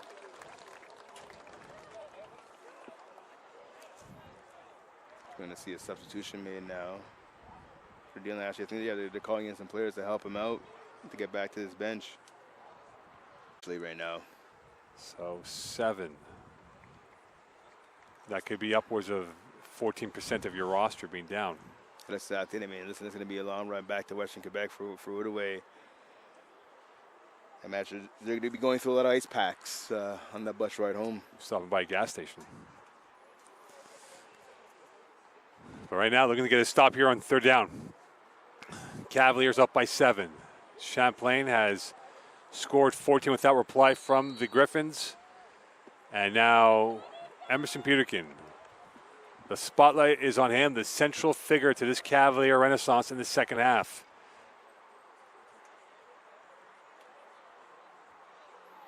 Deep breath for both. Hitch pass caught by Frederick. Stopping, looking in traffic, and he got a few more yards. Flag on the play. And what will this be called? And I believe it might be against Outaouais. Champlain. Oh, Champlain, yep. So you're going to decline it and take the 4th down here. Should decline it, will they? That's going to be the big question, of course. Because time, given the geography where they are, I get it, you might want to push them back, but the clock is now becoming... exactly. And you don't want to roll the dice if Outaouais takes a penalty that gives Champlain the first down. So you kind of want to get out of Dodge unscathed. And you can see from Samy Breton, he's telling his coach staff what is the situation now. So it's against Champlain, decline, and yep. so I'll be 4th down, which is probably the right play to go with. It is 100% the right play to go with. And now the You're putting the game in the hands of your defense, and you can't blame the Cavaliers for doing so. Listen, their defense has been lights out for the entire game. The one touchdown that was given up came a few plays earlier off of an interception thrown by their offense, right? Their defense, except for the last drive where they gave up a lot via the run game, but they still, again, bend but don't break is what they did. They kept the Outaouais defense out of the end zone. You have to wonder here, though, I wouldn't suggest doing it, but you have to wonder here if the Cavaliers are going to take the 2 points on the safety and kick the ball back with a little bit better field position. Bustos Castros, he averaged about 43 yards per punt last season. Wind is howling. There's a delayed game here, so they killed off seconds.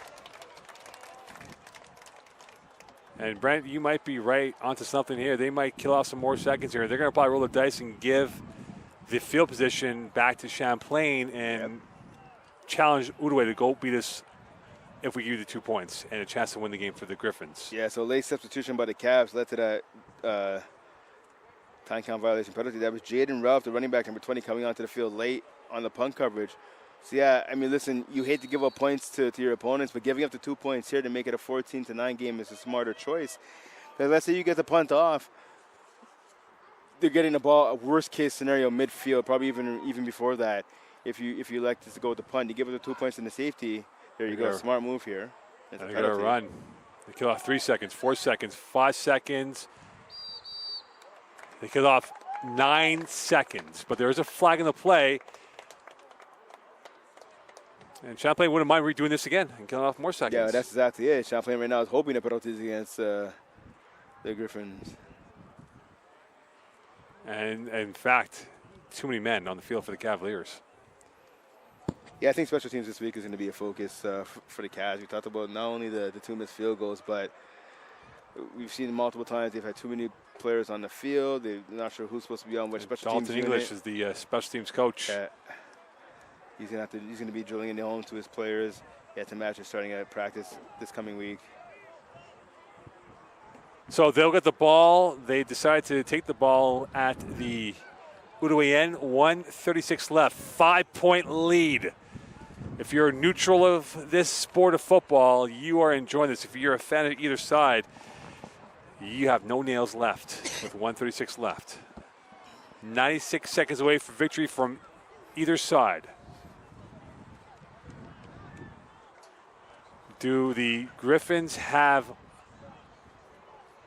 that ability to come up with a touchdown here in this fourth quarter?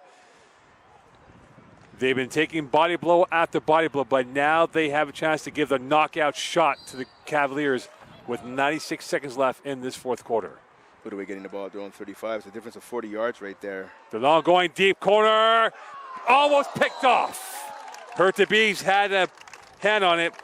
And right there to make a saving play was Fabien Perrin-Laroche, as he might have saved the day. I beg your pardon, it was Marie, that is, who saved the day for the Griffins. Yeah, Marie going from receiver to defensive back right there to make sure the Hurtubise can come up with the INT, which would have ended the game. 90 seconds left in this fourth quarter. 2nd and 10 from the 35. Trips right. Delon now trying to see what he can do. His arm has to beat this Cavalier defense. Going over the crosser, that's caught, bouncing off, and still within a tackle right there and caught by Maxence Bernier.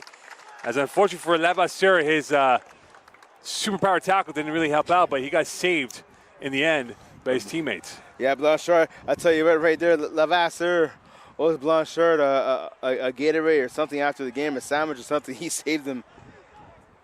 And it was a loss of 1. It was a loss of 1, 3rd and 11 from the 34, 1:22 left here.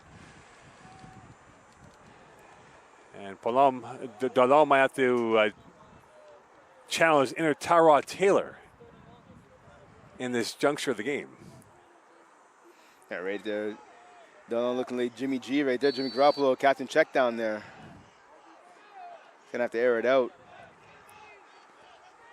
Time in the pocket. Crosser, that's caught. And another bounce play and a tackle right there on the second contact. Marie, showing he worked out his lower body this summer, was brought down by Marchanis And it's a 4th and 6 with 1:10 left here. Ball is now on the 39-yard line. Yeah, good tackle there by number 33, Mashonas, right there, making it stop. These Cavalier defenders, they got to stop just laying the shoulder and thinking that's going to be enough. You have to wrap up the ball carrier. If you do that, it also kills more time off the clock. Lay on top of him. Clock is rolling. A minute left. That's thrown incomplete. Marie was the intended target, and Champlain is now a minute 1 away from getting win number 1 of the young season. So that was just a case of miscommunication. Listen, the ball was snapped. Half of the O-line was just standing up. They weren't ready to block anybody. Some of the receivers weren't even sure that the ball had been snapped. It looked like the play call might have been on 2, and the ball was snapped on 1.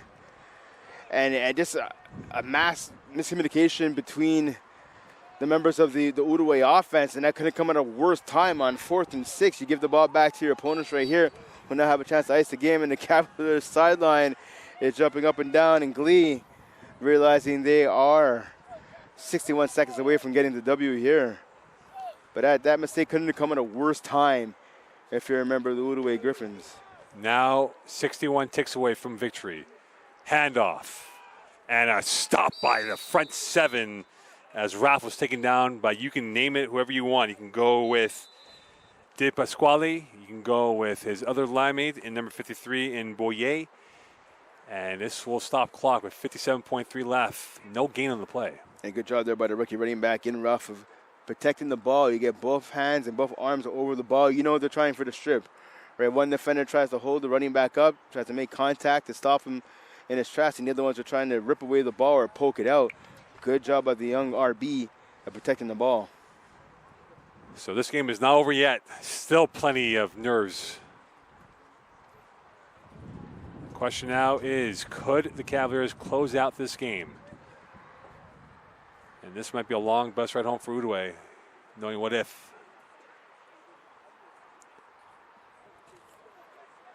14-9 lead, still a chance for Outaouais to come back with the win. And we see some funkier things have happened in football.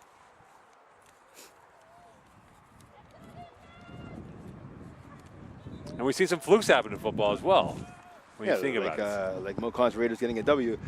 But, I mean, yeah, listen, I mean, right now, if you're the Cavs again, it's all about ball protection. It doesn't matter if it's 2nd and long. It's all about ball protection right here. They're bringing the house, handoff, and that will go for a couple yards. And, again, it is Ralph with the carry. And he might be having a few ice baths tomorrow. 52.2 left here. It's now 3rd down. And I believe 8 coming up here for the Cavaliers. And there's an injured Outaouais player on the field once again. This has been a disastrous day for the Griffins when it comes to their depth chart, taking a beating when it comes to the heat here in Champlain off the banks of the St. Lawrence River. Yeah, definitely. Right now for this Outaouais team, again, only 1 win last year, 1-6. The only win they had was a 42-1 victory over Thetford. That was all the way back on October 1st of last year. So it's been almost an entire year since they tasted victory. So this is a team starving for a W right here. 52.2 seconds remaining. They're going to have to find a way to create a turnover here. They're going to have to strip the ball.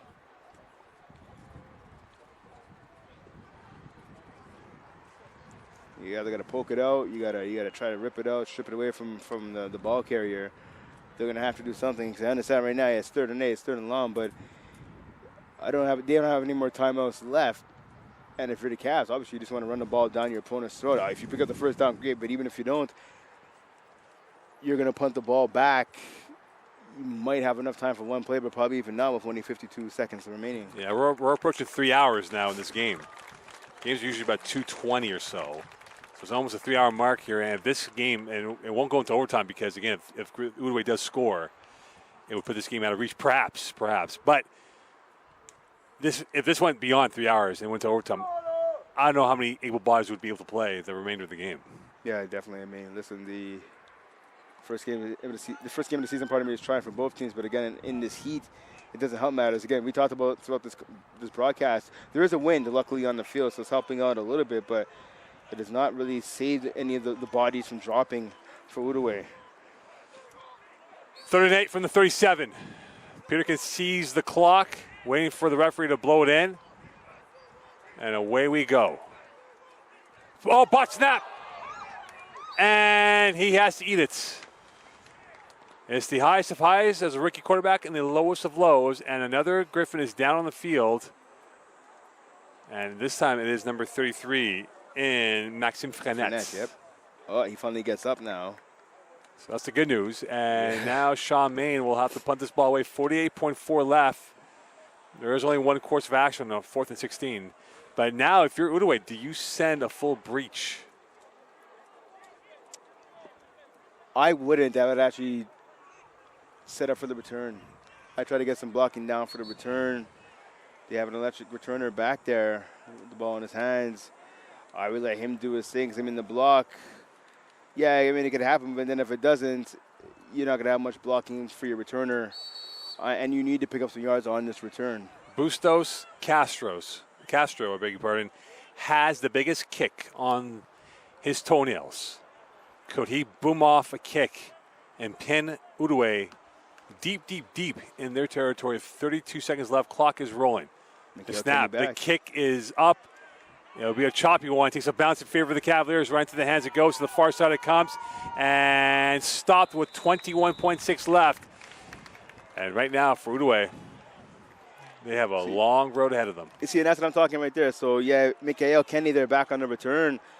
He did what he could, but as soon as he got the ball, there was about 4 or 5, maybe even 6 defenders around here trying to make the tackle. Yeah, they went for the block, and that's great, but they didn't get it. So all those guys you have in the backfield around the punter, those are guys who are now not able to get back and lay a block for your returner unless he's able to get past that first wall or two and gain about 20 to 30 yards. Then those guys can set up a block, but as we saw, that wasn't the case right there. Could Outaouais perform the great escape with the ultimate smash and grab? Here with 21.6 left in this ball game. Delon firing. Caught Marie out of bounds. Gets enough for a first down. 16.2 left. And I think that's the third time this game they've had a pass that's gone over about 12 yards. That's an impressive throw right there. Nice pitch and catch from the quarterback to the receiver. And he's able to get it out of bounds too and stop the clock. And this is now marked off at the 34-yard line. These 10-yard passes won't help. They're going to have to launch at some point. Does he have the arm? Dolan looking towards the left. He's going to fire through the hands. And that was in a triangle of Cavaliers. And for Surprenant, he could not come up with the catch. And he had a drop ball in the end zone. That would have tied it up at 14. And that ball went through his hands this time. I mean, that was an ugly throw. I mean, that looked like Tim Tebow trying to throw the ball deep. But listen, Dolan got the ball there. That's on the receiver to come up and make that catch. Yes, he had to jump up and make the catch in traffic, but the quarterback put the ball pretty much where only his receiver can get it. And Surprenant needs to come up and make that grab for his quarterback. 10.7 left in this ball game. 2nd and 10.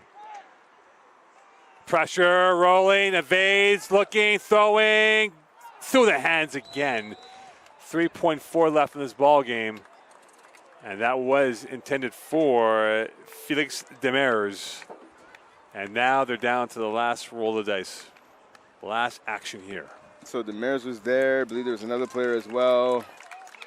Couldn't catch a number, but there was 2 Outaouais players open in the same area, which is something you never want to see as an offense, but 2 guys are open. The quarterback can hit either of them. That's inexcusable. The quarterback needs to have a better pass than that, especially as both receivers are open near the sideline.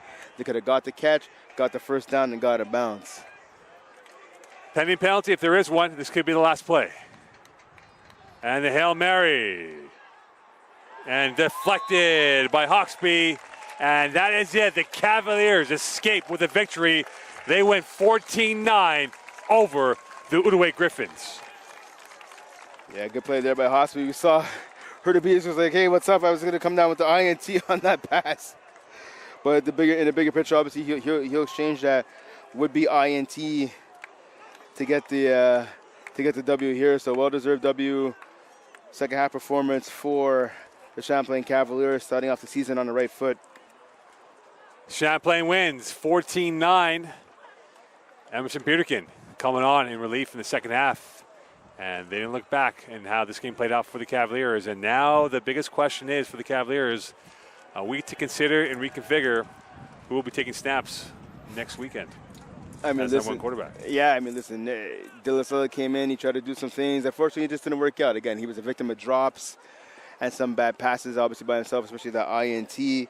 Maybe go back to the drawing board again. It's week 1, right? You don't want to pull out the you don't want to push him off the plank, if you will, into the water just yet. But you can't ignore at the same time the spark that Emerson Peterkin gave this offense, able to move them down the field, got them 2 touchdowns. Listen, this team has a solid running game. It gets even better with Peterkin in the lineup. You have to imagine the head coach Sean Main is going to maybe mix in perhaps both quarterbacks like he did in this game, because one got the first half, the other got the second half. So we're going to have to see what happens. I mean, you look at the bright spots as well. This defense for the Champlain Cavaliers, they lost some big names, but they still have some that remain. And guys like Levasseur and Anna Pepe, they made big plays all over the field, Roland as well, and Donaldson. So, again, they held the team to 9 points. You can't ask for too much more than that. Well, that would do it from here. Right now, in the movie script that it was, the hero came through in Emerson Peterkin as he scored 2 touchdowns for the Cavaliers to get them the victory, 14-9 over Outaouais. Our next broadcast will be very soon, as we'll be here again for the next football game. On behalf of the staff and crew and Brett Bakken, we wish you a great long weekend. We'll speak to you soon. Bye for now.